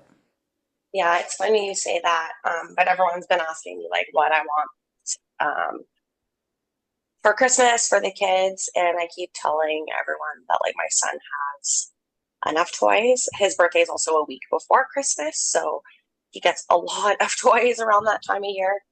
Um, and I was saying I'd like to sign both my kids up for swimming lessons, and they offer it on the same night, so I could take both of them. And so some money towards any type of activity would be a good Christmas gift. He's like, done. Did you see him light up the camera when you said that too? He's like, done. Yeah. And he's like, kills two birds with one stone, which is why he's been sending you the birds. But that's the next message. He's just getting that in unless you out him before he has a chance to say it. So hold on a second. Slow down, Grandpa. Um, because when you tell them what you want, then I can't know that. He's going to bring it up here. And not just that, but I see you meeting other moms in your area and making new friends where you are. Thing is that you are in a new vibration where you are right now feels more secure and more stable. And so the friends that you meet now are going to match that vibration, security and stability. Why is he giving you a license? Do you have your license? I have been neglecting to go and get my license back. I let it expire on my birthday and didn't renew it. And now I have to kind of start over. So I've just been neglecting doing that. And You have to that's take the why. driving test over again? Yeah, I have to, like, I guess there's no waiting period. So, like, I can probably, if it worked out that way, I could do like my G1 and my G2 in one day if they had the availability for that. So listen to But I me. do have to go do it again. Here's what he's telling you. He's like, do it now because you know what happens? So the first delay for a year, then when your license expires, then you're going to have to go and take the road test again, right? Sure. Mhm. But if you let that go a year after it expires, guess what happens? You have to go take your learners again. Yeah. He's like, listen, just get it done. When you Yeah, just go do I it, know. he's like, just put it on the calendar and say, this is the day I'm going to do it. He's like, no, this was not a suggestion. Oh, he's a little bossy. He said, this is not a suggestion. Put it on the calendar and say, all right, Grandpa, this is the day that I'm going to take my road test. Call it up, book the test. Say, all right, Grandpa, you want me to take this test? Send me the money to pay for it. Line it up for me. I want you there with me. Book the day. Put it a month ahead if you want. Put it 2 months ahead, but book it. And then your grandpa will do everything in his power to send you the money and to help make that easier for you. But if you are like just thinking about doing it in the future, then you are in that procrastination vibration. So if you just schedule it for like he's like saying do it in like the spring so you don't have to deal with the snow. Yeah, that would be ideal. He's like, but I here's was the also thing. thinking that. Well, here's the thing. If you call up and say, can I book a road test for March or for April? First of all, they're not going to have anything booked for that time, so you can pick whatever day you want, probably. Yeah, that's true. Secondly, then once you know that date is booked, there's a different energy. You're not procrastinating energy anymore. You're like, oh, it's coming up. You can set it and forget it. Setting it and forgetting it gives your loved ones the power to line it up for you. If you stress about it and worry about it or feel bad that you haven't done it yet, then that makes it harder to do it. Does that make sense? It does make sense. He's like, All right, Grandpa, I'll book it. he's like, yes, and he's getting you the car after. He's so excited about this. You need a car for those kids and a new car I seat. do. If you don't drive, he said, baby needs a new car seat. Hmm. I mean, my kids both have good car seats right now. Like Keaton's going to be in his for a while, and Lennox is not going to need a car seat till like her first birthday And in how old around is that she now? time. Like 7, 8 months? No, she just turned 5 months. 5 months. She'll be 6 months at Christmas. So here's the thing. When you say she's not going to need one till she's about a year, that's not that long away, honestly. He's And telling me to stop procrastinating everything essentially. you just got, you got that. He's trying to help you get ready to be ready for these moments. So he's like, listen, it's a big purchase and it's coming up, right? So it's one of these things that he wants to help you with. See, he knows you can do it on your own, but if you asked your loved ones for help and you say, all right, you get me the car seat. I'm not even going to worry about it. You bring it to me. You got like 7 months to get it done there, Grandpa. Then what's going to happen is sometime in the next 7 months, watch your mom show up with a brand new car seat for you, or somebody show up with a new car seat for you. And you'll be just like, holy crap. Okay, I gave that to you a couple months ago, Grandpa, and you've already got it done? Well, yeah, Then that that's is their way of interacting with you in the physical reality so that you feel their presence. He's not dead. He I blows know. smoke at you every once in a while, just so you know, like he did to me in the very beginning. Have you picked up cigarette smoke every once in a while, just sitting there? Um, I mean, no, because I'm a smoker myself, so it would Oh, be like I think see, that's more so why he's blowing the smoke at my face. He's probably like trying to get me to quit, which I'm thinking about. it's interesting because he's like, well, hey, you don't have to quit. You can join the early deceased club. I'm sorry. I'm Oh my sorry. God. I didn't mean to say that like that. Sometimes they just get it through my filter. I hear it come out of my mouth at the exact same time. He's like, I'm not sorry. He's trying to inspire you to get ready. Have you read the book, The Easy Way to Quit Smoking? No, I haven't, but I've been telling myself like I'm quitting for Christmas. My parents have both been bothering me. They are also both having some health issues, and cancer runs very high in my family now, and so I have to be more careful. Yeah, that's Not probably just that, why. I just like don't want to. I want to quit for my kids as well. I don't want them to grow up and see mommy going out for smokes or anything like that. Like better for the health. I don't want them to um, have that influence. So I want you to look up the book called, literally the name of the title is the name of the title of the book is The Easy Way to Quit Smoking by Alan Carr. Now, I don't, a lot of people don't know this, but I was a chain smoker for 25 years, 2 packs a day. And Wow. for a long time, I was not able to quit 2 packs a day. I hated smoking. I mean, I loved smoking, but I hated it. I hated being chained to it. I hated the smell. I hated the filth. It was embarrassing, especially when you're pregnant and you're going to buy those cigarettes and stuff, right? It's embarrassing. And the thing is, though, that I didn't want to quit because every time I tried to quit before, I experienced so much deprivation and lack that it made me not even want to live. The thing Yeah. about that book, The Easy Way to Quit Smoking, is that it changes the way that you think about smoking. The very first paragraph in that book says this book is not going to tell you to quit smoking. It's not going to tell you not to smoke. Light a cigarette, smoke the whole way through this book if you want. We're just going to talk about smoking. And by the end of this book, you will not want that cigarette. Oh, I heard that and I'm like, I'm a 2 pack a day chain smoker. Challenge accepted, mofo. Bring it on. I'm going to read this book and I'm still going to want those cigarettes, I guarantee you. And I finished that book on a Friday night and I still had half a pack of cigarettes. And as a smoker, we don't quit with a half a pack staring at us, do we? The next No. day, I got up and I looked at those cigarettes and I didn't want them.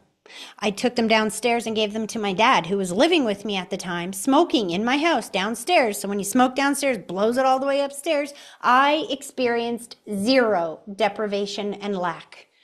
The date was March 6th, 2018, and I was live for members that day. It was a Tuesday and I was live, and that video is still up on my other page that they took away from me when COVID happened and I started telling everybody too much and they shadow ban me and all that stuff. But it's on the other page there if you want to see it. That book is the answer, I'm telling you. Because you have the willpower, your grandfather is saying. You just have to Yeah. know that you have a lot of help on that side as well.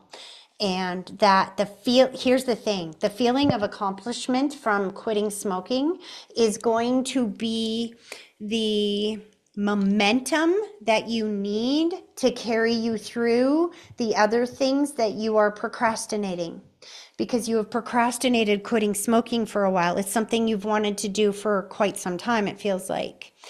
Yeah. And the quicker that when you do that and you actually quit doing something that you hated doing, you feel so free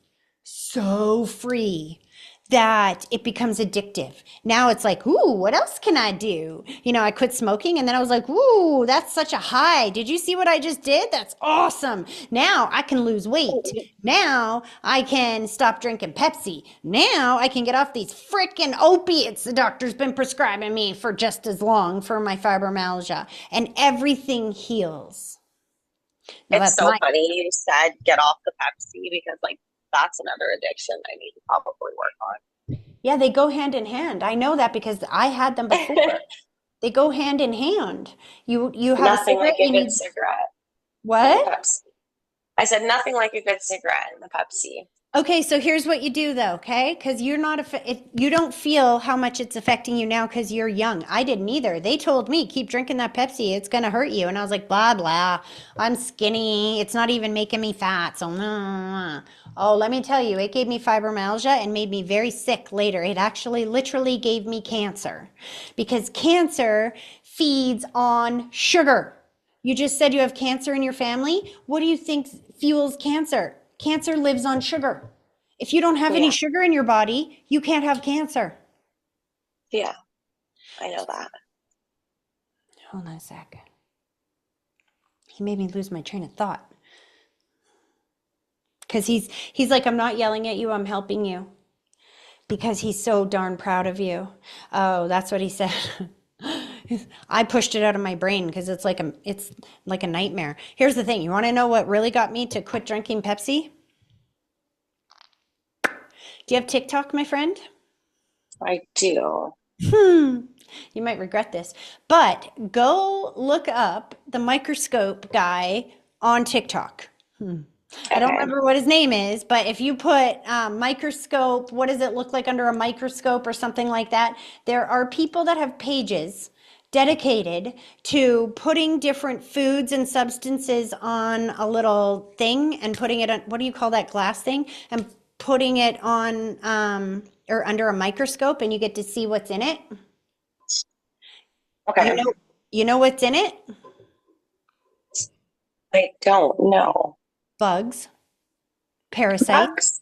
When you put that No. on a slide, that's what it's called, on a glass slide, and you look at it under magnification, all you see is wormies and parasites floating all the way through it. Not just that, nanotechnology.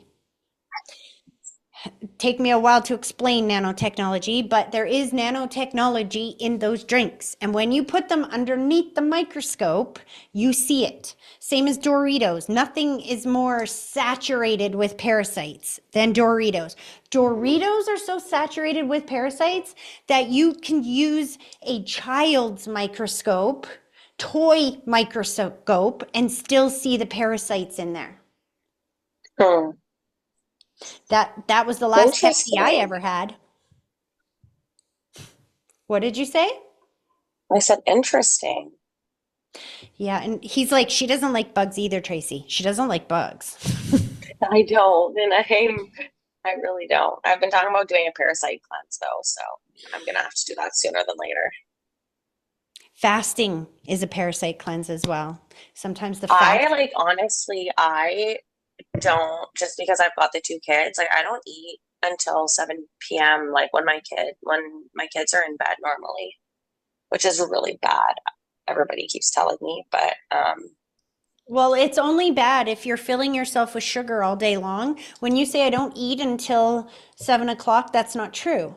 You are ingesting pure sugar for all of the day, and then you're not putting healthy food in until 7 o'clock at night. That changes it, accurate. doesn't it? Yes, accurate. So when I say fasting helps, you're not fasting if you're drinking Pepsi. If you're putting True. cream in your coffee, that's not fasting. Fasting is water, black coffee, or tea, nothing else, other than like you can have your supplements or whatnot. But anything else breaks your fast. If you are Okay. fasting, then your body, you heard what I said before, it's going through that cleanup mode, right? Yeah. This is why Grandpa's saying get off the Pepsi because eating one meal a day is not unhealthy. It can be very healthy. You're still kind of young, so I would recommend probably 2 meals a day, but it is very healthy for you to push your first meal back until noon or 1 o'clock. That time in between meals to give your body 12 hours to digest the food and 4 or 5 hours to go and do a cleanup before you put in more food is very healthy for you. But if you are getting up in the morning and you are ingesting nicotine and sugar, you are not hungry for healthy food. And that is actually making you sicker, not healthier. Does that make sense? It does make sense. Yes. So Grandpa is saying that, you know what, you can be off those cigarettes by Christmas. It's not as hard. Let me tell you, 25 years I drank Pepsi as well. Nobody understands that. Most people don't understand. What do you mean you're addicted to Pepsi? Shut up. I will cut your throat for a can of Pepsi and a cigarette when I was in that. You know what I mean? I couldn't have a Yeah, cigarette without I Pepsi. definitely can relate. And you know what? The only thing I've drank for the last 2 years is water. And I'm not just okay with that. I am so happy with that. I've never felt better in my entire life. And I Yeah. don't have the C word anymore, and I don't have the F word anymore. It's not the FUCK word, it's the fibro word. But both, Yeah. that one, doctors tell you can't be cured. Not true. Can be. Yeah. And your grandpa's pulling his energy back. He just gave you a big hug. Your grandma ran up and gave you a hug too. She's like, just because you didn't ask for me doesn't mean I'm not giving you hugs as well. Watching over Yeah. both you and the kids. She's given you a hamper though. Did you sign up for a Christmas hamper this year? No. She's like, why not? You know that it doesn't have to be as hard, right? Yeah. She knows that you are struggling a little bit. And here's the thing, it's okay. There is so many places out there that offer different kinds of Christmas hampers and stuff. And she's already got one lined up for you. So she's like, you ask, we'll line it up for you. And that these kids are getting spoiled this year. And so are you. So are you. Aw. Yeah, I've already done my kids' Christmas shopping actually. I took advantage of those Black Friday deals. And so I'm looking forward to She's still giving you a hamper. that. You get food in there as well, don't you?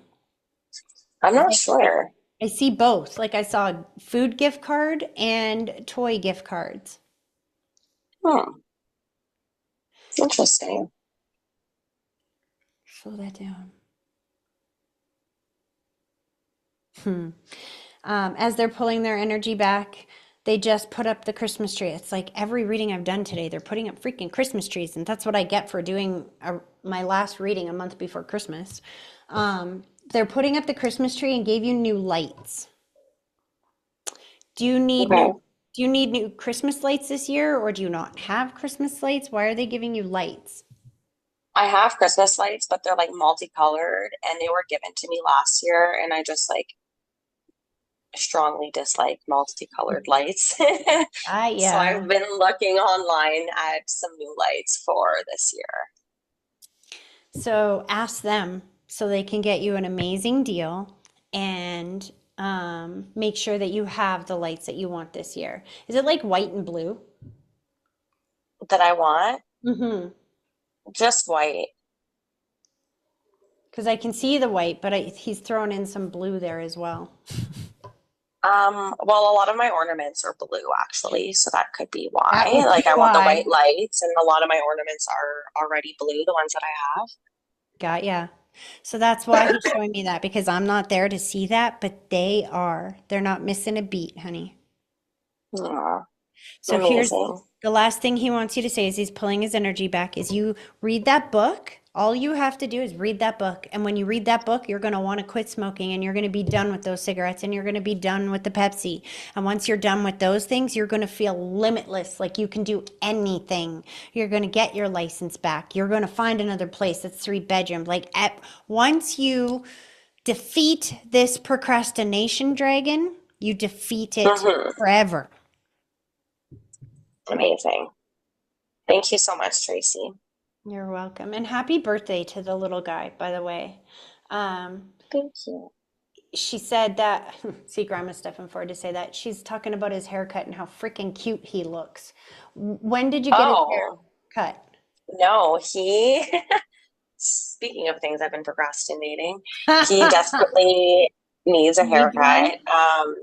Yeah, so he's been actually going to his dad's every other weekend, and his dad was supposed to bring him, but his dad did not do so, and Oh, so isn't that funny?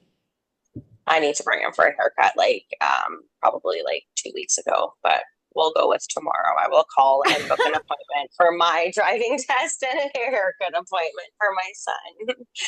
I love that. She's reminding you how cute he looks when his hair is cut. Not that he's not He looking cut is. now, but she's like, tell her how cute he is like that. He sure is. They're pulling their energy back, hon. I hope that this was helpful. It was. Thank you so much, Tracy. You're so welcome. Okay, Aline, I'm coming to you, hon. Ooh, I just heard somebody clear their throat around you. Now I'm doing it. Who is it that you want me to connect to, hon? Who's coming in strongest? Because I don't know. I need them all. I got a father figure. It feels like somebody's like, but he's like going one above. Is your dad still here in the physical world? He is, yes. So this would be the grant. That would make sense. One above is like grandfather, uncle, something like that. So is it my dad's dad? Well, this is what I'm Or saying. Is your dad still here? Because I heard dad, dad, dad, dad, dad, dad, dad, but I'm getting one above. So probably on dad's side. sure. But the other I'll talk to grandfather my is also on the other side. Because as soon as I said that, he's like, what about me? So I got, well, one has throat cancer and had a hole, and you know what? He's the last one that came to mind. Maybe my Pepe would be the one that could speak to me. I just need someone to give me some guidance. So whoever wants to tell me the truth here and ooh, my okay. next. Focus me. Where are we looking here? I'm like, see, here's the thing. If you tell me where to focus, I can look in that direction. You see what I'm saying? If you leave it completely open, they're going to give you messages, but I might not understand why they're saying them until after you validate it. Do you know what I mean?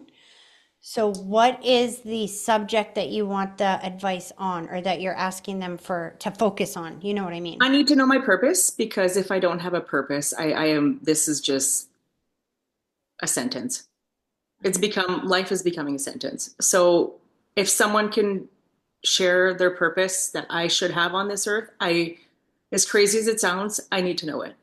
I really do because Now I know why that you're the second last reading here. Whoops, sorry to crack the microphone. Because did you hear what I said earlier? It's not an accident in the order that the messages come through, and it's not an I've taken lots of notes with Charles. That's good because you're in a very similar frequency right now, right? Just by what you told me already, I want you to understand that what you feel like when you say it feels like a sentence, you mean like a punishment, right? Now, what happens though is that sometimes we are in shit river. I call it shit river. Feels like shit, smells like shit, tastes like shit. It's like shit river. We're stuck, right? Covered in it. But the longer that we stay in Shit River, the more we are covered in it, the worse it feels. And so they have to inspire you to get out of Shit River and to do things differently than you've done before. But sometimes we're not willing to change, or we don't recognize that what we are doing is the toxic situation, right? So what life will do is it will make you feel so much pressure that you are forced to change. But I want you to understand something. They're showing me birth right now. We haven't I even hope I have no babies. You talked connected. about a lot of babies coming. I hope Hold on. No, I'm not seeing babies around you. I'm seeing birth. There's a difference. I'm not seeing birth of a child. I'm seeing, here's the thing. Life and your loved ones speak with analogies and stuff, right? So if you asked for your purpose, right? So let's say you asked for a baby. Do you wake up with a baby in your arms the next day? You wake up pregnant, right? But if you don't understand the process of getting a baby, and you go to bed at night and you're like, God, I want a baby. Please bring me a baby. And you say that prayer every single night. 8 months later, you wake up. And you say that every day for 8 months. And after 8 months, it's not working. You say this prayer. You're like, God, I've been saying for 8 months that I want a baby, and you still haven't given me a baby. You made me fat. You made me swollen. You gave me heartburn and nausea, but there's still no freaking baby in my arms. Why is this happening? The message here is that the symptoms that you are feeling causing the pressure is needed to gestate, to grow what you have asked them for. And when the moment is right, it will birth into your world. But how do you know when what you've asked for is ready? How do you know when that baby is ready? Does it feel like sunshine and rainbows when the baby is ready? Or does it feel like pressure and pain? The Ring of Fire. And how are you feeling right now? You're not delivering a baby, but you're feeling the pressure and the pain of what is incoming into your world. It is not punishment, sweetheart. You are being moved and propelled and birthed into a new reality. And you are feeling the pressure and the pain that is trying to force you out of the old reality and into the new one. Does that make sense? Okay, so let's connect and get some more specific. That's just what I can tell you about your vibration before we even start. But let's connect directly to them and see if they can get some more specifics on this, okay? So are you sitting where feet are on the floor? Yes, and you may not remember, but I'm Rochelle's friend, and I kept asking you if I was going to get a dog. Oh, It's messy. I When you did said not remember babies, that. Oh my when you said goodness. babies, he went, Rochelle, maybe that's her I little do. hurt in this. She was like, fuck no babies. And then when you were just saying about like how things are going, he went, See, she used him to spiritually emphasize. I just need to have the strongest voice. That's all. I don't know what to say. That's okay. You said her name though. All you have to do is say their name and they step forward. But she wasn't going to step forward if you needed to talk to them. But the fact that you said her name, she's like, oh, I love that you love me. I love that you're here with me too. It's funny. She said, we used to be depressed together and now we're going to heal together. Can I take my camera off? Yes, absolutely, sweetheart. I haven't been feeling the best. I know. I'm so sorry about that. Here's something else I want to say that your friend Rochelle wants me to explain before we tap in here. And that is, so you heard what she just said, right? That sometime or that you guys were depressed together and now you're going to heal together. You understood that, right? Yeah. So here's the thing. I get this message from people who are stuck in addiction sometimes Yeah. that some soul, so every soul has a purpose here in the physical world. And not all of our purposes are to live until we're 100 years old, right?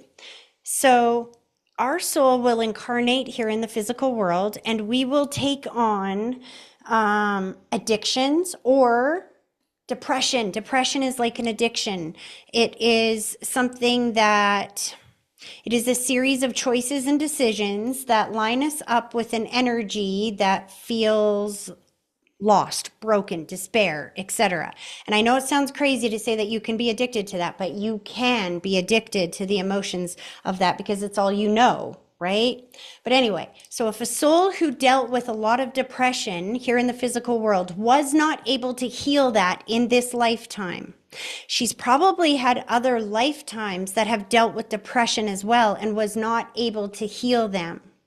And so what happens is when they exit the physical world, no hand of her own, she's repeating that again, was not on purpose. As she exits the physical reality, her soul doesn't just go away. It stays around you and her loved ones here in the physical world. See how she's lighting that camera up like crazy? So what happens is as you take the steps that you need to take to help yourself heal, she's learning as well vicariously through you. She wasn't strong enough to take those steps here physically, but now that she's on the other side, she's immediately in love, light, and peace. So she's going to take, as you start to heal yourself, she's going to heal herself. But here's the thing, you want to know what your purpose is? Yes, please. It's to be happy. That's your purpose. Now, if you don't know what makes you happy, then how can you be living your purpose? I know how to be happy, but my home environment makes me like I don't even know how I got here because it's just there's no happiness in my house. Remember, I said in the very beginning that it was like constricting you so that you will make a new choice or a decision? Yeah. Remember what I was saying to Charles, that all of this good stuff that's coming up in his life now would not have been possible without him taking the steps and making the choices and decisions to put himself first? Hmm. And then as soon as he made those choices and decisions, everything good started falling into his world. Yeah. That's what's going on. That is what's going on. You are not being restricted. You are not being punished. This is not happening to you. It is happening for you because you are in shit river. And unless and until you prioritize your happiness, you're going to stay stuck in shit river. So what that means is you have to, first of all, be able to identify, what do I need to be happy? What makes me happy? So when you say this place that I'm in right now does not make me happy, perfect. So in order to identify what you want, first you have to be able to look at what you don't want. And then the exact opposite would be what you do want. So if you don't like the house that you're in, then what you want is somewhere safe and stable and quiet and peaceful for yourself, right? You also want a job or a career that will not feel like a massive migraine, I just heard. See, I don't even have to connect you. They're that loud already in my head. We're already connected. But why are they talking about a job that gives you purpose and makes you feel good? The job that you're in right now doesn't feel so good? No, because I've been on disability with I've worked the hardest on disability to get better. And the reason I can't work is because how my kids treat me. And since yesterday, how they are starting to talk to me like my husband does, it's going to get worse because they're kind of taught to speak to me that way. And it's not like he addresses it that way. It's like, not subliminal, but like it's undertoned Mm-hmm. negativity. And they're doing the same. And so I haven't been working because when I get overwhelmed, I get angry. And I know now suicidal ideations or whatever isn't the way out, but there's just no more strength to learn and to fight. Yeah. So I want to go back to work, but I don't know how mornings are going to go when, I'm called fucking mom by a 9 and 8 year old who are the sweetest souls when they're not acting like their dad or when their medications aren't working. Got yeah. So you've spent a lot of time thinking and feeling the frustrations and the negative stuff in this situation, right? A lot. Absolutely. So that's why you're getting more of it. The universe has an algorithm to it. And so what you focus on, it gives you. So it's like YouTube. So if you write into YouTube, don't show me dogs. I don't want to see dogs. I hate dogs. Not that you hate dogs, but you get what I'm saying. What is it going to show you? Dogs. Exactly. If you want joy and happiness in your world, you can't get that by looking at everything that's not working. You get there by thinking and talking about what you do want and where you are going. You've got to plug into your YouTube what you do want. So what you got to do is literally get up every morning. I can help you take steps to get out of shit river, but you have to take the steps to do that, which means that you have to start focusing on what you do want more than what you don't want. So I want you to rearrange what you just said in your head and say, now I understand why your grandfathers, there's two here. There's a lady over there. So you have at least one grandmother on the other side, somebody underneath of her as well. It wouldn't surprise me if that's an aunt or just a friend of, oh, right, Rochelle. Ha, sorry. And you have, I was going to say Rochelle, she's there as well. You have so much support on the other side. So if you are telling them, this is what I need, I would like a peaceful home. I want my kids to get along. I want to feel secure that I can go to work and they're going to be okay. Thank you for lining this up for me. I don't know how to help them with this, but I know you guys can see things on that side I can't see. So thank you for bringing into my world things that will make us happier, things that will make them get along better. You know, here, you said something that I want to bring your attention to because, see, I have 4 children, 3 different fathers. As embarrassing as that is, that was my reality because I had my first one at 17, got married, had my next 2, got divorced, had my 3rd one or 4th one. So 4 children, 3 different fathers. And every single one of those fathers did exactly what the father of your children is doing right now. And here's something you need to know is that your kids will know the difference between what they can do and get away with in dad's house and what they can do and get away with in mom's house. So when they talk to you that way, there has to be dramatic consequences for them. Do you see what I mean? But I've done them all.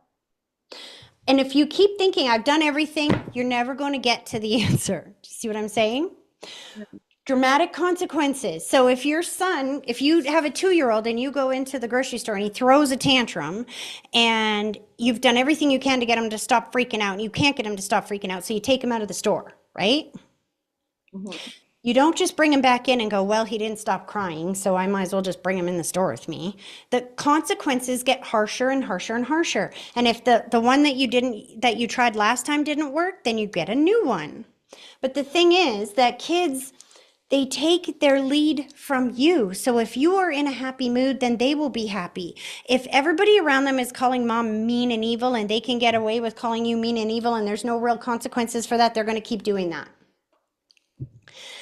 And please do not, and Rochelle just said, this is not saying that you're not doing things right. That's not what we're saying here. What we're saying, I say we, what they're saying is that, let me find the right words here. You've got to get so focused on the narrative in your head, in talking yourself up in your head. So you got 2 brains going on here, right? You got the one in the background that is feeding you all this negative stuff, saying it's never going to change. This is terrible. It feels like shit. It's so terrible. There's nothing you can do. They're going to go to their dad's house. They're going to come back talking to you like this, and there's nothing you can do about it. You got that voice back here? Hello? Hi. Hi. Do you understand what I mean about that voice back there? Mm-hmm. You got to shut that sucker up. You got to talk back to it and say, no, you know what? That's a lie. I love my kids. There's a way for me to work this out. I don't know how to help them, but you guys do. Show me how to help them. I don't know how to do this right now. But here's the thing. Your friend Rochelle, Yeah. she said you guys were depressed together. There's something about your situation that she very much resonates with. She kind of felt in very similar vibes, stuck, trapped, right? Mm-hmm. And so when you say to her, help me, show me, give me an idea on how to help my kids, then guess what comes into your world? Help. But if you don't ask for what you need, if you're just talking about what you don't like, you're going to get more of what you don't like. So it's about recognizing that what is happening for you, not to you. See her flash the screen when I say that? It's because you sat in Shit River for so long, you got used to it. And they're now making it feel so harsh that you are going to have to do things differently than you've done before. You have to change. It's all in your thoughts. She's saying it's up here. It's really up here. Just that's why I want to take you back to Charles' reading again. He was stuck for 6 years. 6 years. The second that he made choices and decisions to distance himself from the toxic people in his world, everything started to change, including his children. You understand? The job is the key. Believe it or not, the job is the key. When you say to your loved ones on that side, you say, all right, you guys, I need a job that is going to make me feel safe and secure and is going to make me feel inspired and happy because I can feel how much you love working. Or I don't know what you do, but it feels like it gives you, your job gives you a sense of purpose. And without it, it's just like feeling completely like all my balls are in the air and there's nothing I can do about it. But the second that you decide that you are making that choice for yourself because it's good for you, the rest is going to take care of itself. So when you say, okay, I got a new job, yes, that feels good. Boom, your frequency just moved up a step. Now you say, all right, guys, now I need some help for the kids because I'm going back to work, which is going to make me feel better, which is going to do good for them. And so bring me somebody that is going to be able to watch the kids, or bring me the mental health that they need, or whatever it is that will make this possible for all of us to go to the next stage. Thank you for bringing it to me. But you've got to be specific in what you need because they can't bring you something you haven't asked for.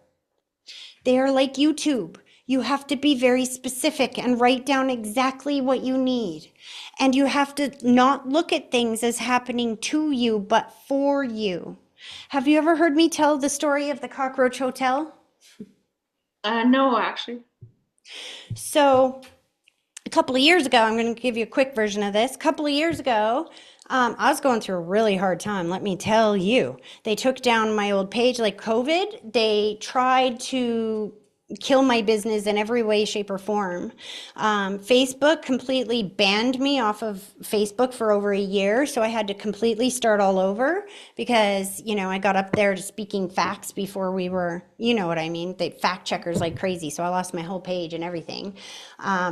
I had to claim bankruptcy, all of that. And then in the middle of all of that, my landlord serves me an eviction notice because he decided to get a divorce and needed his house back. This was last October or September when I got the eviction notice. And I had 2 months to find a place to live right before Christmas. I'm a single self-employed mom who just filed bankruptcy. Do you think that was easy to find a house in this market? No, I got turned down 19 times before I finally got a yes on a place.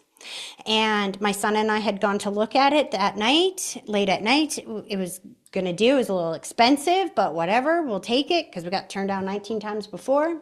Met the landlord the next day at the restaurant to sign the lease and everything, pay the damage deposit and the rent. When I told him I had cats, he said, oh, well, we're just going to up your rent by $200 a month instead of charging you a pet deposit so that if there's any damage at the end, then no worries. Are you good with that? What am I going to say? No, I've already been turned down 19 times. So I was like, fine, I'll come up with an extra $400, 2 for rent, 2 for damage deposit. And I paid him the money. Went back home to finish my job and my readings that day. And then at the end of the day after dinner, I got all my kids together, and because I have 4 kids, and I took them all up to see the house. And the minute that we walked into that house And I've just paid $7,000 in rent and damage deposit. The minute that we walk into that house, it is covered head to toe in cockroaches. German cockroaches, the worst kind, the most invasive kind, and they were everywhere. And I don't know why I didn't see it the night before when we were there. I think they got there a little early to kind of clean them all up and stuff, but here nor there.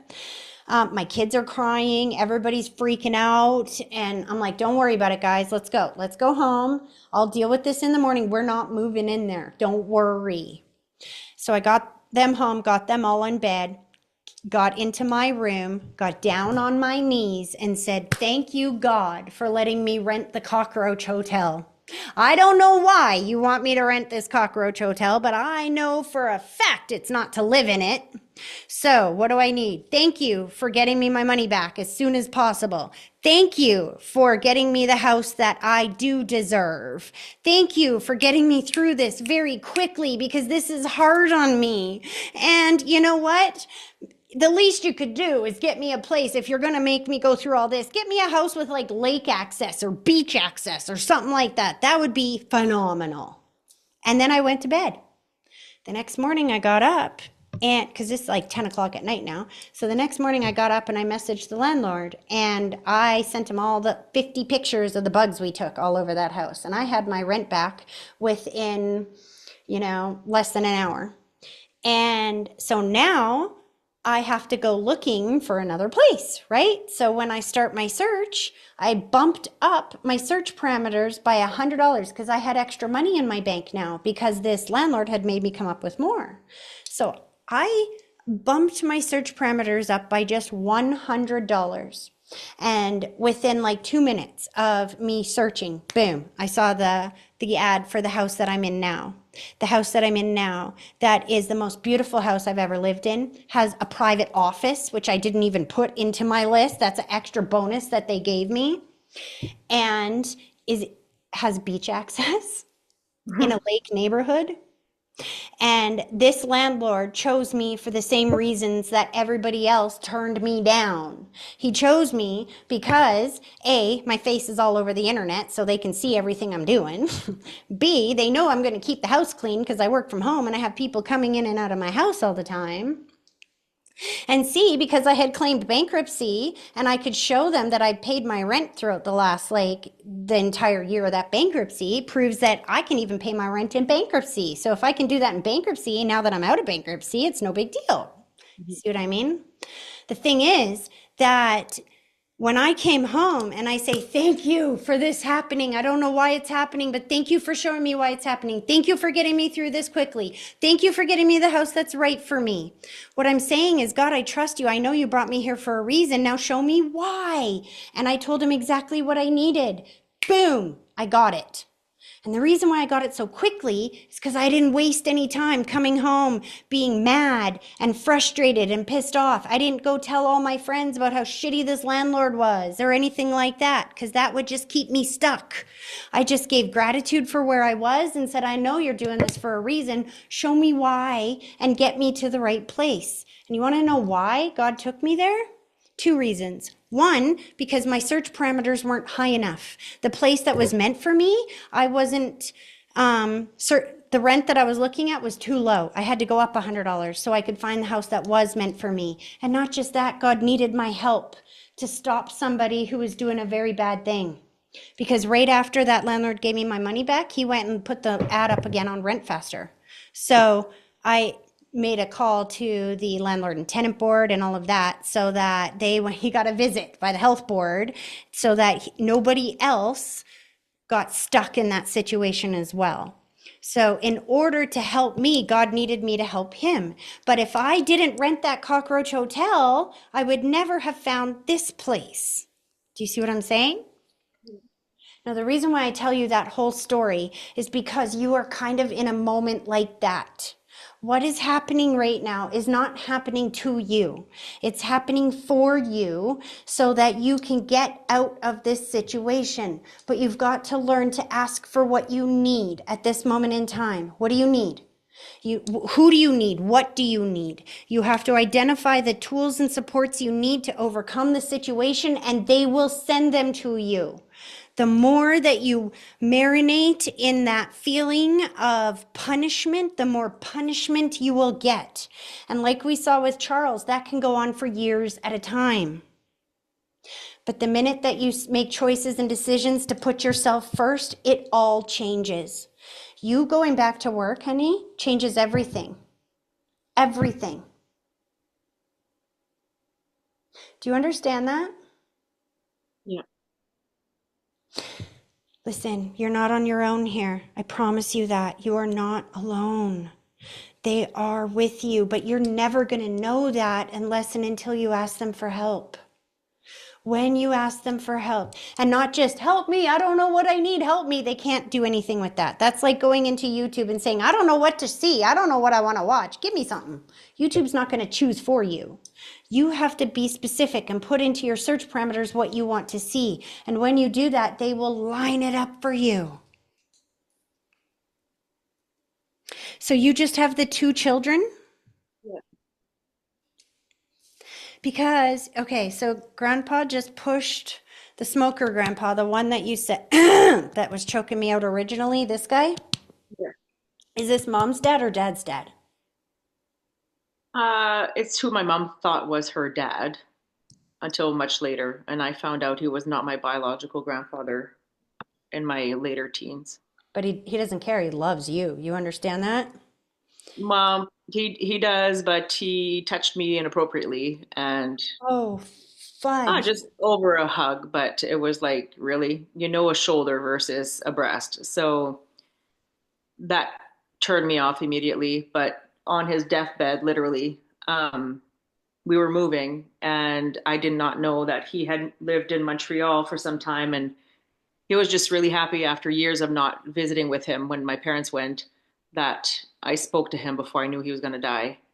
And he was just really happy to just share me his Montreal stories. But See, I didn't expect that because he kept showing me this, which is my symbol for connection and love, how much he loved you and was connected to you. When you said that he touched you, all I felt was like, I'm sorry, I'm sorry, I'm sorry, I'm sorry, I'm sorry, I'm sorry.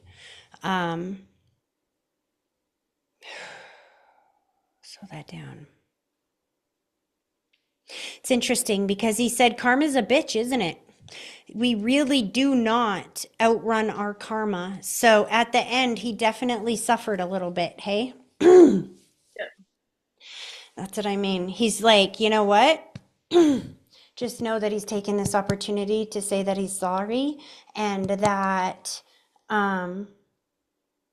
not that he's got off scot-free on that side, but he sees things differently on that side than he did here in the physical world. And he made a lot of mistakes, but sometimes we can love our children and we can love our loved ones, and that doesn't mean that we don't make mistakes. We sometimes make mistakes even though we love them. I'm like, that's one heck of a mistake, dude. But that's okay. The other grandfather's stepping forward now, and there's a grandmother coming with him.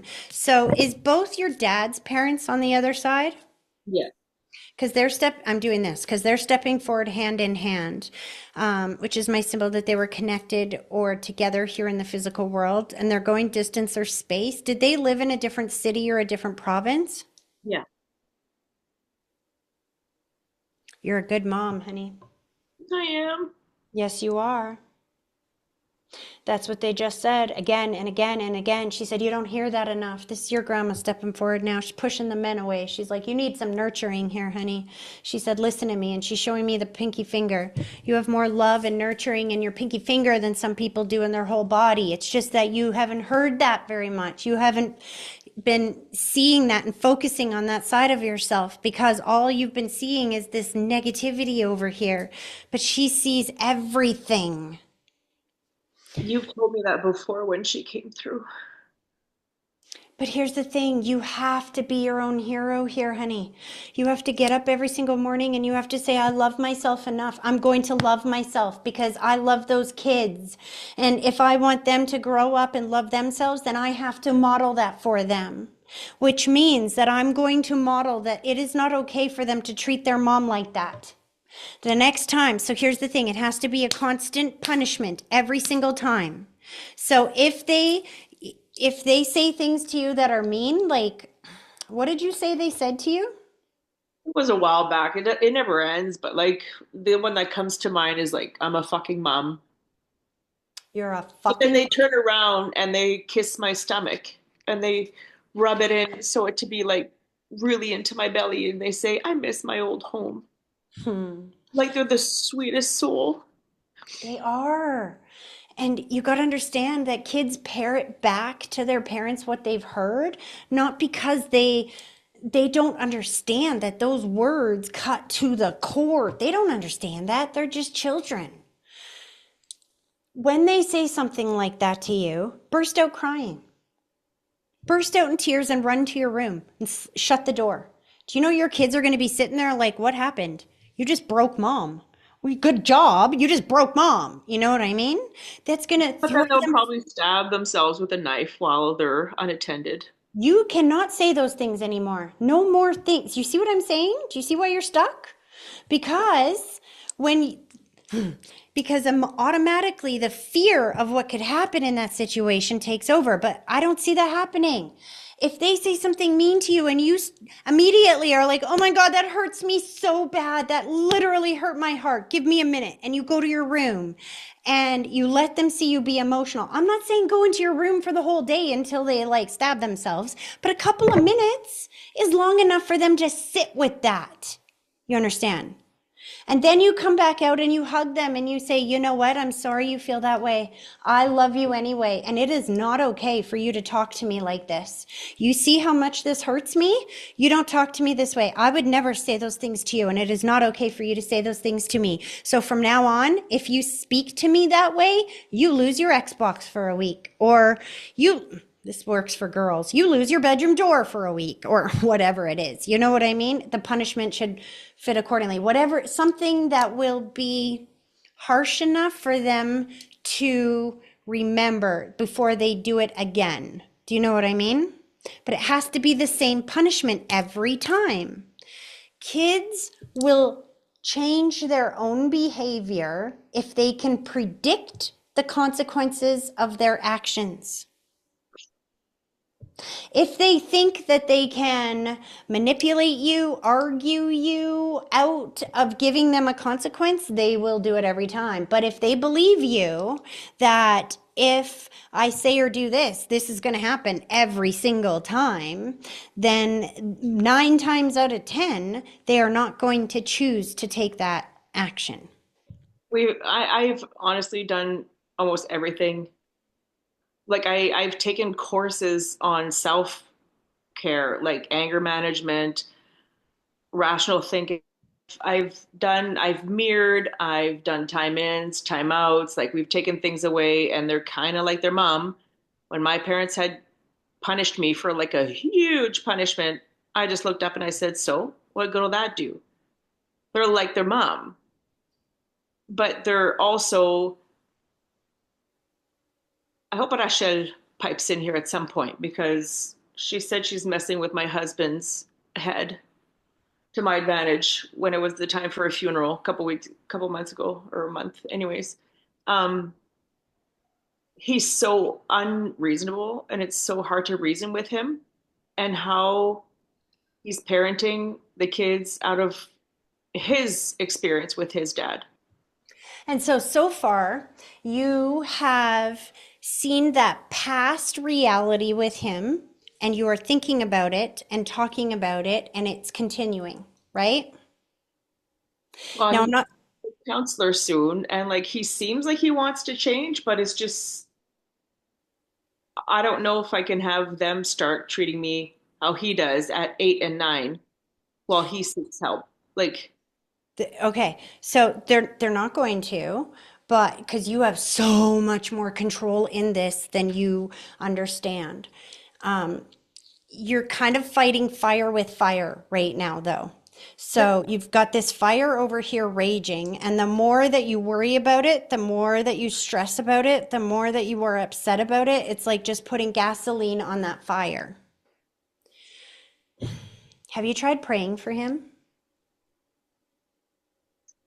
Let me tell you, you don't kill hate with hate. You don't kill anger with anger. You don't kill unfairness with more anger. love is the only substance in the world that transforms negative emotions into a positive.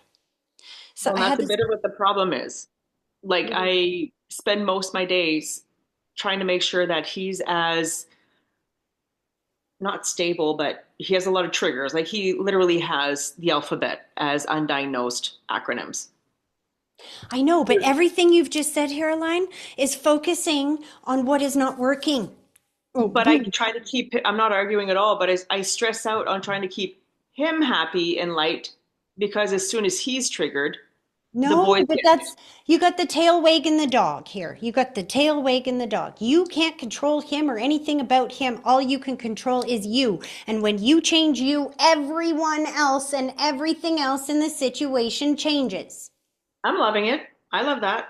If I have to stop worrying, I'm not being sarcastic. If I have to see how I apologize ahead of time for talking, he's teaching me how to approach. But if I have to focus on me, it would be beautiful. This life's not giving you another choice. You understand? The more that you want to be happy, the worse it feels where you are. And the reason is because you can't get happiness by doing what you're doing right now.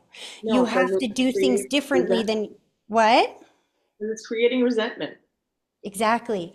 So let me just tie this up in a way that will make it easy for you, okay? Because you're talking to somebody that was highly suicidal. As you heard earlier, most of my family, because Charles is my uncle's sister's child, if that Right. makes sense. Yeah, My I'm from aunt's big family. husband's sister's child. So there's no blood relation, but he's in the family somewhere off there, right? So the thing is that even he knows my family has disowned me for the work that I do. It's not easy, but that's the situation. I don't know why I was telling you that. Here's the thing. Oh, yes, I do. Because the more that I focused on how bad that felt, the worse it got. That's not how you get better here. What you got to do is practice. And I'm going to say that even Rochelle just like blew it up in capital letters. And then she made the thing flash like crazy. See how she's like, you've got to practice positive thoughts. You've got to practice asking for what you need, not complaining or being frustrated for where you are. I want you to think about the situation you're in as if somebody took you and dropped you in a big black hole. Okay? Now you have two choices. You can sit in that hole and feel bad about where you are, feel limited and isolated and alone and punished. Or you can say, well, this sucks. How do I get out of here? Well, maybe if I had a shovel, then I could, dig my way out. I need a rope and I need a ladder. And so you have two choices. You can either sit there and be upset about what is going on, or you can start asking for the tools and supports and resources you need to get better and to get out of that hole. You can't do both at the same time. Which is funny because I'm sitting feeling like I'm the one sitting there saying this sucks. But in reality, in my life with my family, but in reality, if you threw me down a black hole, I'd probably sing my way out of solutions and just find lightness and figuring it out. And I'm not doing it. No, you're in a black hole and you're like, you know why you're not doing it is because your ex-husband's or boyfriend, whatever he is, he's husband. He's my husband. His dad's a psychopath. So here's the thing, that energy and the knowledge of who he is bigger than your love right now. You have to take your focus from that and onto you. So this is literally the answer on how you overcome this is practice. You have had so much time practicing feeling bad and thinking that this is negative. Like when I just said husband, you're like, his father's a psychopath. You understand that knowledge is not helping you. So what I want you to do is I want you to get up every single day and write down 10 things you are grateful for today. 10 things that you feel blessed about today. You can't be feeling gratitude and feeling punished at the same time. They don't go together. So first you're going to focus on 10 things I'm grateful for today. Then you're going to write 10 things I need the universe to bring me today. Or 10, maybe not today, but these are the 10 things that I need you guys, Grandma, Grandpa's, Rochelle, this is what I need you to bring me. And you've got to start identifying what tools and resources you need. So let's start your list. I would love my kids to get along better. I would love our home to feel harmonious and happy, and I'm not exactly sure how to make that happen. So thank you for sending me the wisdom and the ideas and the knowledge and the people to help my children. Thank you for getting me the job that is going to feel amazing in my life. That is a tool or support that I need. Notice how I'm not saying please, I'm saying thank you, because you say thank you before it even comes. When you say please, you're telling the universe you don't have it, so the universe will give you more of not having it. When you say thank you for this, you're telling the universe you already have it. So it's like when you go order from the restaurant, the waitress says, what would you like? And you give her your order, and then you say thank you as she walks away, right? You don't give her your order, and then as she writes it down, you go, please bring me my order. Please bring me my order. Do you do that? No. You'd look pretty stupid, wouldn't you? Because once you've written it down, you give it to them, then, or you give it to the waitress, she takes it back to the kitchen, and now the kitchen staff start gathering together the materials and components needed to create what you've ordered, and then it gets served to you at the moment that it's ready, right? Yeah. So if you get up every single day and you write down 10 things that, I'm going to give you 3 things that I want you to do every day. First thing, 10 things I'm extremely grateful for today. Second thing, 10 things that I need help with today, that I want help with today. And sometimes you don't even need help. Sometimes what I want today is just a message from you, Dad. Or, I just want to laugh my butt off today.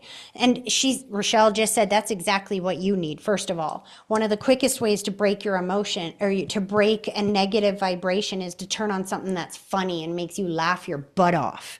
Laughing changes your vibration very quickly. But then again, write down everything, all the tools and supports you need. I need a babysitter for my children. I need this type of job. It's going to pay this kind of money. It's going to give me this kind of freedom. You see where I'm going with this? Write down what you need. I need a lawyer that is smarter and stronger than my husband's lawyer. I need some help to keep me focused on me. I thank you for helping me learn to love myself and to put my priority on loving myself before fear. And then the third thing that I want you to do, hold on a second. Interesting. Because I thought we were doing another list of 10 things, and Rochelle just said, The third list is that 3 things that you need to heal yourself. Because, that's interesting. Because she's saying that you're very well aware of what everybody else needs. Your husband needs to back off and he needs mental help and his father needs mental help and all this other stuff. But what do you need in order to feel loved? Do you understand that question? Yeah. See, once you start asking these questions, honey, then the answers start coming in. Once you start getting up every single day and focusing on those things that you do want, then they start coming in. But the more you think and speak and feel and act on the negative emotions, the more you are going to be flooded with them. Spelling. She keeps showing you spelling and talking. Have you been doing writing, hun? No. You don't write anything? Like you don't keep a journal, a diary, things like that? Can I reverse the question and say, why is she saying that? Because I have a few things that are pretty funny, but it's not me. Well, because she's wanting me to explain what spelling actually is and what it means. Because a lot of people don't understand this. We have the power to change our world, but you have to understand how your power works. You have to understand that you are a lot more powerful than you think. There are certain words in our vocabulary that have been changed. The definitions have been changed to confuse us so that we do not know our own power. Coincidence is one of those words. People think coincidence means fluke, random, or chance, right? What does co mean? Dependence. What? Dependence, together. To co means together. And an incident is what? It's Something that an happens? accident. It's a happening. An incident is something that happens. So we got together happenings. Together happenings is not fluke, random, or chance, is it? It is your non-physical loved ones, guides, and angels using their energy to guide you along your path using together happenings. Another one of those words is called spelling. Spelling, what's a spell? It's like a potion, like putting a spell. It's A trance. spell is something you cast out there that pulls something back towards you, right? Mhm. When you write your words down, you are spelling. It's not an accident that it's called spelling because your words are two-dimensional manifestations of your reality. So what I mean, everything in this world is created through, oh, Rochelle just got excited about this. She's like, this is what you need to hear more than anything. Everything in this world is created through a process of creation. It's the same process of creation. You have been creating what you don't want because you don't understand the process of creation. So it's like this. This water bottle didn't just land on my desk one day. Poof, there it is, right? It started out as somebody's idea first, right? Every single thing, you're following me so far? Every single thing in this world starts out as a thought, the idea of the vibrational realm of thought, which is completely invisible. You can't see it, touch it, taste it, smell it, nothing, right? Starts out as thought. Then you think it. The more you think it, the stronger that vibration gets, the thicker it gets. Then that vibration moves to your mouth. Now you think and speak it. Now it's even a thicker vibration because now other people can hear it as well. Then you take that vibration of thought and speech and you spell it on a piece of paper. Now you are taking the invisible vibration of thought and speech and you are manifesting it into a two-dimensional manifestation. And then your loved ones, your guides, your angels, and God Himself takes that two-dimensional manifestation just like the waitress does. They gather together the components that are needed to create it and they serve it to you when it's ready. Process of creation. You do it every single time you go into an order or you go into a restaurant to order from a restaurant. You do it every single time you go on a vacation or you sign up for school or something like that. You have the idea, you talk about it, you write it down. The waitress takes the order back to the kitchen. They gather together, make it, and bring it to you when it's ready. See how that process of creation works? Yeah. Works the same for every single thing in this world. So if you are thinking about everything's going to shit, you're talking about everything's going to shit, it feels like shit, what's manifesting in your world? Yeah. Here's the thing. Do you know how quickly that changes, sweetie? It So has to be fast. It is so fast. That's why I went through that whole time of telling you that story of the cockroach hotel, which I've told many times before, is because how long did it take me before I found the right house that was for me? The next day. The reason is because I didn't come home and go, why is this happening to me? I didn't do any of that. I was like, thank you for this. Now show me why it's happening right away. I said, thank you for it. I know that there's a good reason for this, which immediately puts me into a gratitude stage. Now I'm pulling in gratitude, not disappointment, you see. And then I right away identified what I needed to get over this. I spelt it, I spoke it specifically.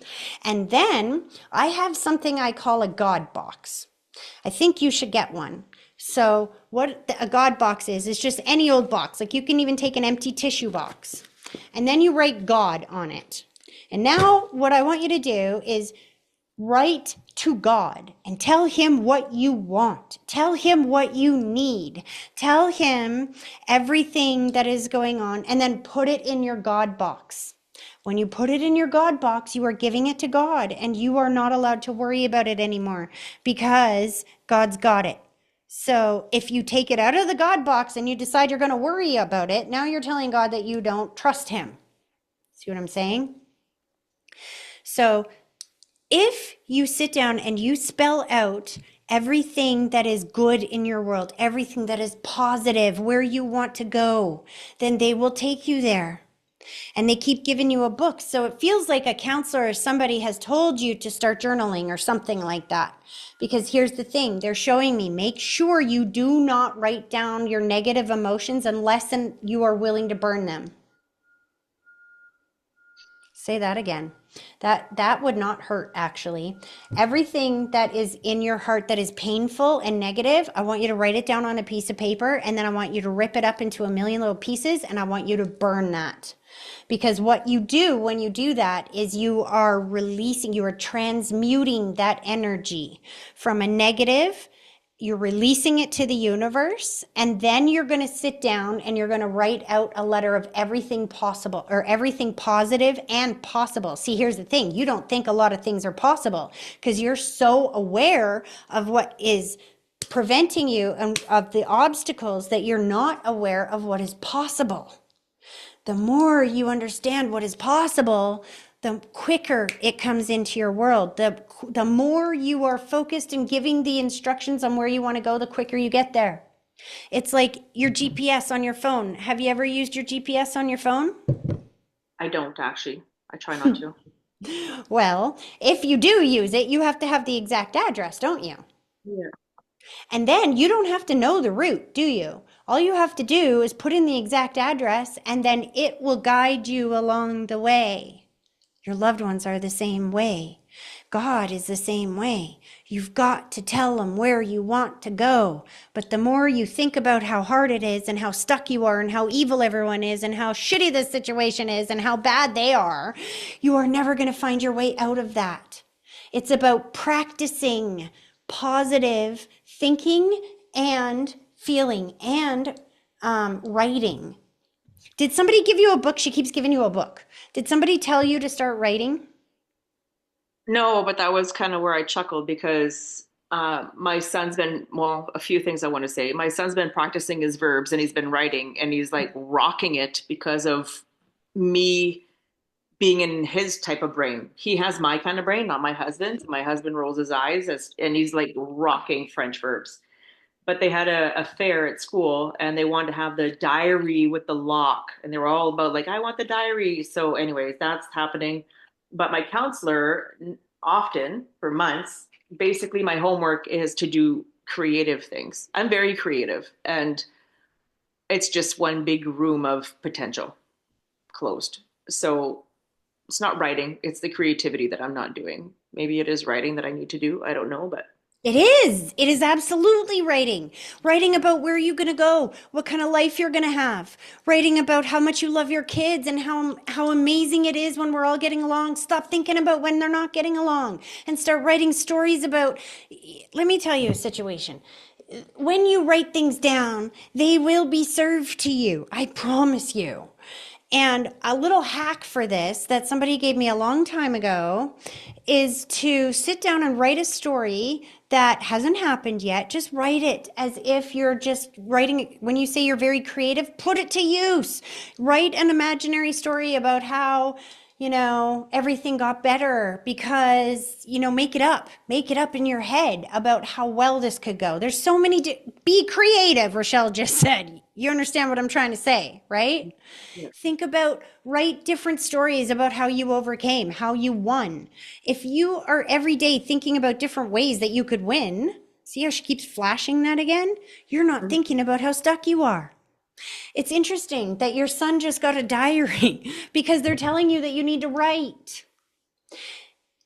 Your loved ones are not, remember I explained coincidence? Mhm. Together happenings? Yeah. Sometimes they can't get the message to you because you're in too much pain that you're not listening. Your counselor told you a long time ago to get creative and to start writing, but you haven't done it yet. So now they're literally lining you up with your son's got a diary. You see what I'm saying? Yeah. If you get up every single day, and here's the thing, get up a half an hour earlier as well. What time do you get up in the morning? Who's asking?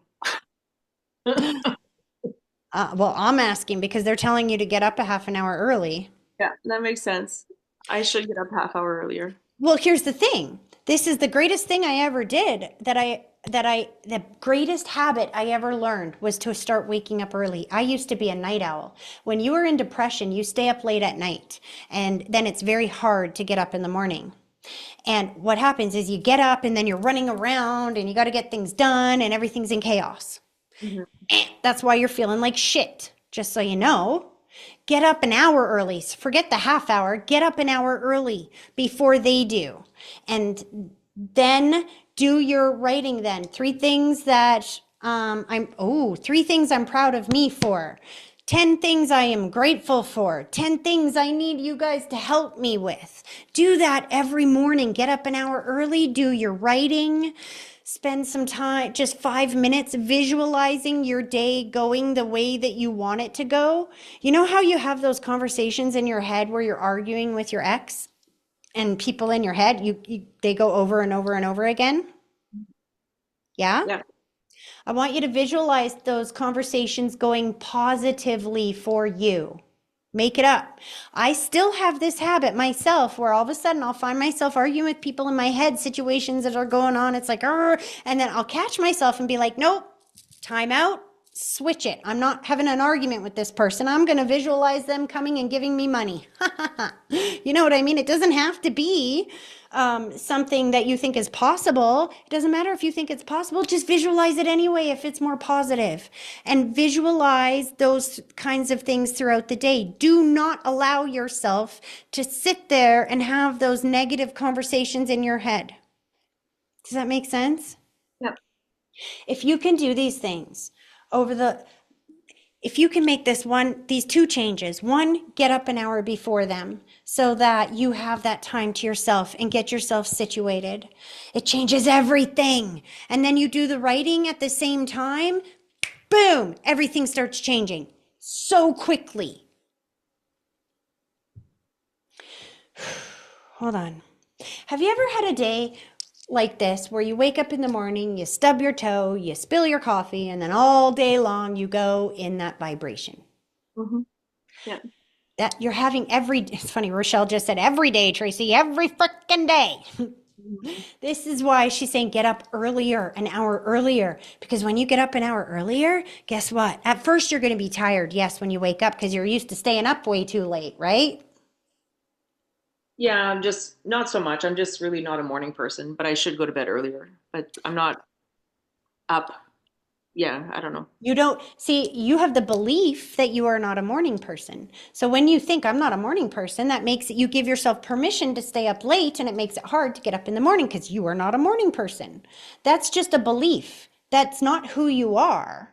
That's just a thought you have thought many times. That's not who you are. I thought the same thing. I'm not a morning person. Are you kidding me? I am not a morning person. Oh, yes, I frickin' am. Nobody taught me how amazing it is to be a morning person. I think my kids did it for me when they woke up between 4 and 5, literally, no matter how late or early I put them to bed. And it was pretty difficult for ever, like for 7 years. It was pretty rough. Yeah. Now they're going to bed on time, right? Yeah. So that's an old issue. So we're not going to take the old problem and put it here now. And you don't need to have to explain yourself right now. You just have to go, oh, okay, I see. I can do this now. The thing is, my grandma told me this once, and it took me like 40 years to be able to understand what she said. Nothing productive, nothing good in your world happens after 9 p.m. If you were staying up past 10 o'clock at night, thinking this is the only time I get to myself, this is the only time, blah, blah, blah, blah, blah, Wrong. Nothing productive happens at that time of night.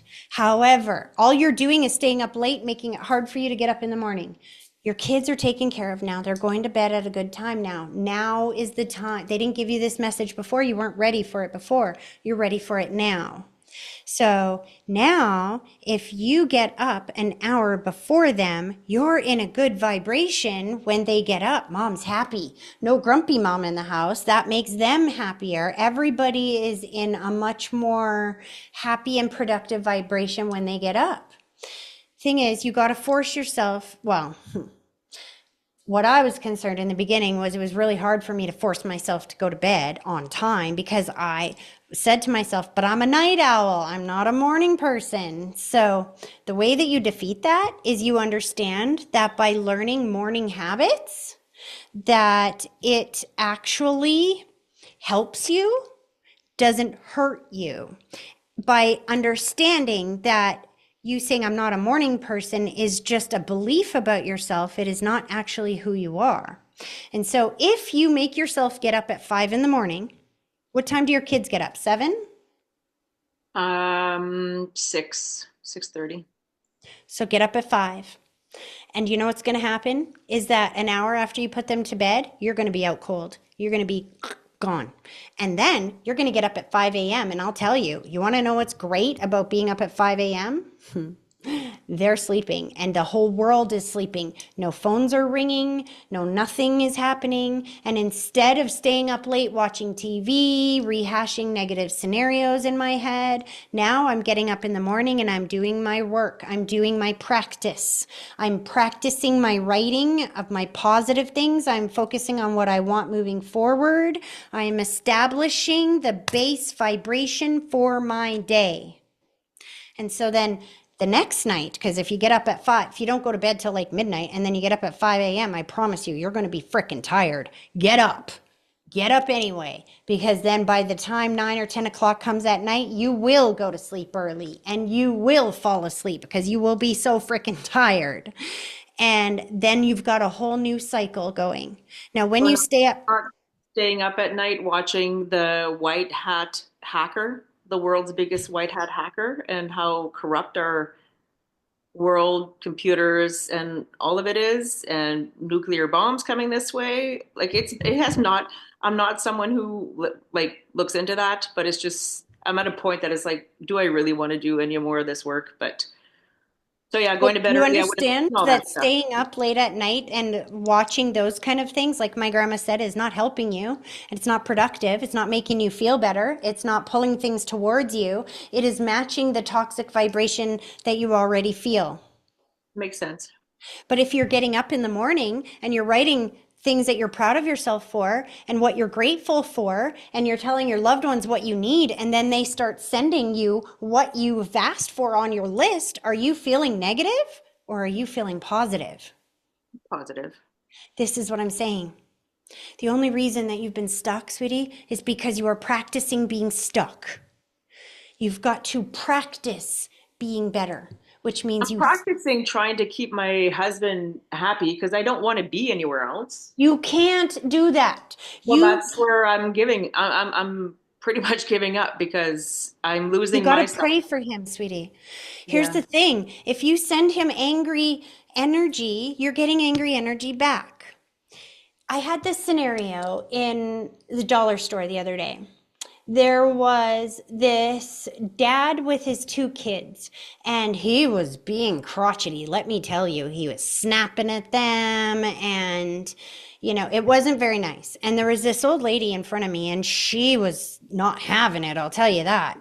And she literally was like, it's people like you that give parents a bad name and blah, blah, blah. And because he wasn't being nice to his kids. But see, I'm an empath and I could feel how stressed out he was. I don't know if he was like what his whole situation was, but I know he was feeling stressed. And when we're stressed, we are more barky at our kids, right? Mhm. What do you think that man needed in that moment? It was that woman barking at him going to make him a better father? No. So you know what I did? I just, and right in front of her, I walked over to him and I put my hand on his shoulder and I said, "Sir, it really looks like you're having a hard time right now. Can I just say a quick prayer for you?" And he started to cry. And he said, I would so appreciate that so much. And I, right there in the dollar store, said a prayer for him. And that man turned into a better father. Boom, like that. Not because the lady gave him her negative opinion, but because somebody showed compassion and mercy. Now, I'm not saying that you have to go up to your husband and put your hand on his shoulder and give him compassion and mercy. He doesn't deserve that from you. You have to take your energy away from him. But what I am saying is that God hears your prayers. And you got to say, God, have you ever heard the saying, hurt people hurt people? Yes, I have. Sorry, I had to mute myself. I don't know if you heard the noise, but my three guys just walked in. See, I didn't say my Tasmanian hyenas. I love Right. that. I'll make this quick. Oh shit. I can feel that, sir, excuse my language. I can feel all the energy going on around him and it got really, really hot. What was I saying right before this happened? I was About starting. prayers. There we go. Funny. Did they just, were they running around or something? It got really hot when they came in the Oh yeah. room. Okay, I can feel it. So now, if you say to God, thank you for, okay, let me back up. Hurt people hurt people. So if your husband is feeling negative and angry, then he's going to onto everybody else around him, just like that man in the dollar store. So what you want to do is when you go to bed at night, thank God for sending your husband love and happiness. Thank him for sending your husband clarity and teaching him how to do the right thing. Thank God for helping him be a better father to the children and helping him be a better father to a better husband to their mom. Do you know what I mean? Yeah. Thank them, God, for helping him feel happier so that because happy people don't go around causing other people to be in pain, do they? No. Can you hear the yelling in here? No, I see the green box. You can't hear how loud it is in here. But anyways, I'm um, gonna, I can I ask you if my Uncle Daryl is there? with bells on, I heard. Literally bells. I What's just the, miss him. sweetie, you have so many people on the other side that are waiting for you to give them instructions. But you write it down. Hey, hey. Do you Oh, have one boy, two girls, or two girls, one boy? Because I see I two. have two boys. I'm the one who has the boys 14, 15 months apart. I'll be right out, Maddox. All right, you go be with those kids. This has been a long reading, but when I somebody's really appreciate struggling, it.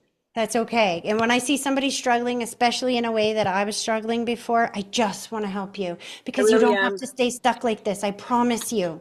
And I If took your thing about not asking for dreams too soon. And I told Rachel yesterday, I'm like, come on, man, like, show me something. And then she came in my dreams and I said, hey, man, like, is there a purpose on the other side? She's like, no. So, yeah, your purpose is to be happy, that's I your know. purpose. So when you started this out and said, I just need to know my purpose, your purpose is happy. And anything else that doesn't make you feel happy needs to go. Okay. I'll pray for my husband because I don't want him to go. But you, Pray for him. Pray that God loves him up, that God gives him, if he's got a psycho father, thank you for giving my husband the strength to stand up for his father. Thank you for filling him with love. Thank you for, you see where I'm going with this? well, he's the one who didn't have a relation with his mom for over 20 years, uniquely because of his dad's words, Yeah. his dad's influence. He's so maybe that's a fear I have. I don't know. I'll tell you this, you practice on thinking and speaking and focusing on what you want and where you're going to go and everything you're proud of and all of that. And your loved ones on the other side will send it your way. But you have to get it in motion. They can't just pick up your GPS and put in an address for you and say, okay, go here. You have to tell them where to go and they will line it up. I've had to hide in Hello, my handsome closet. dude. There's no way I can hide in my closet. What's that? You're so cute. Yeah. What's your name? I can do this. Oh, gross! You want to see something cool I can do with my eyes? Let's see if it'll even show it. Hey, you ready? Oh, I can do that too. Mama Did you can see do that that? too. I can do this. He's my empath. You are so blessed. You are so blessed. These babies love you. Who's this? That is actually Timmy. He's a little boy who passed away when he was just over 1. That's his mom behind the picture. Well, how can she do that with the picture? Oh, he's my techie guy. That's why I was watching these hackers because But he's opened question. eBay. He's opened eBay accounts and ordered watches and stuff. What's your question? I'm actually quite interested in. What's your question? How does she do that? Oh, well, With the wings behind him? How did she put the picture of him? I think she just added a background that had wings. we'll try to do that. So you can It take was a necklace. It was on Facebook. It was an advertisement of you put a picture and the wings will go on the thing. And it was just I saved it because I wanted to get the necklace, but I didn't get the necklace. But I liked the way it looked, so I kept it. He likes it. I can tell. You are so friggin' cute. Just want to grab your little cheeks and do some of this. That's probably my grandmother that came with my grandfather. We always said that she would. No, we're hanging up. Okay, I will let you go. All right. You're going to start feeling better. I promise. Thank you. All right. Take care. I will hang out. Thank you. You're welcome, hun. Who's that? All right. Christina, I'm going to stop this recording now, though, okay? Yeah. All right. And to all of you guys, have an amazing rest of your month. I will see you guys all back here in January. Take care.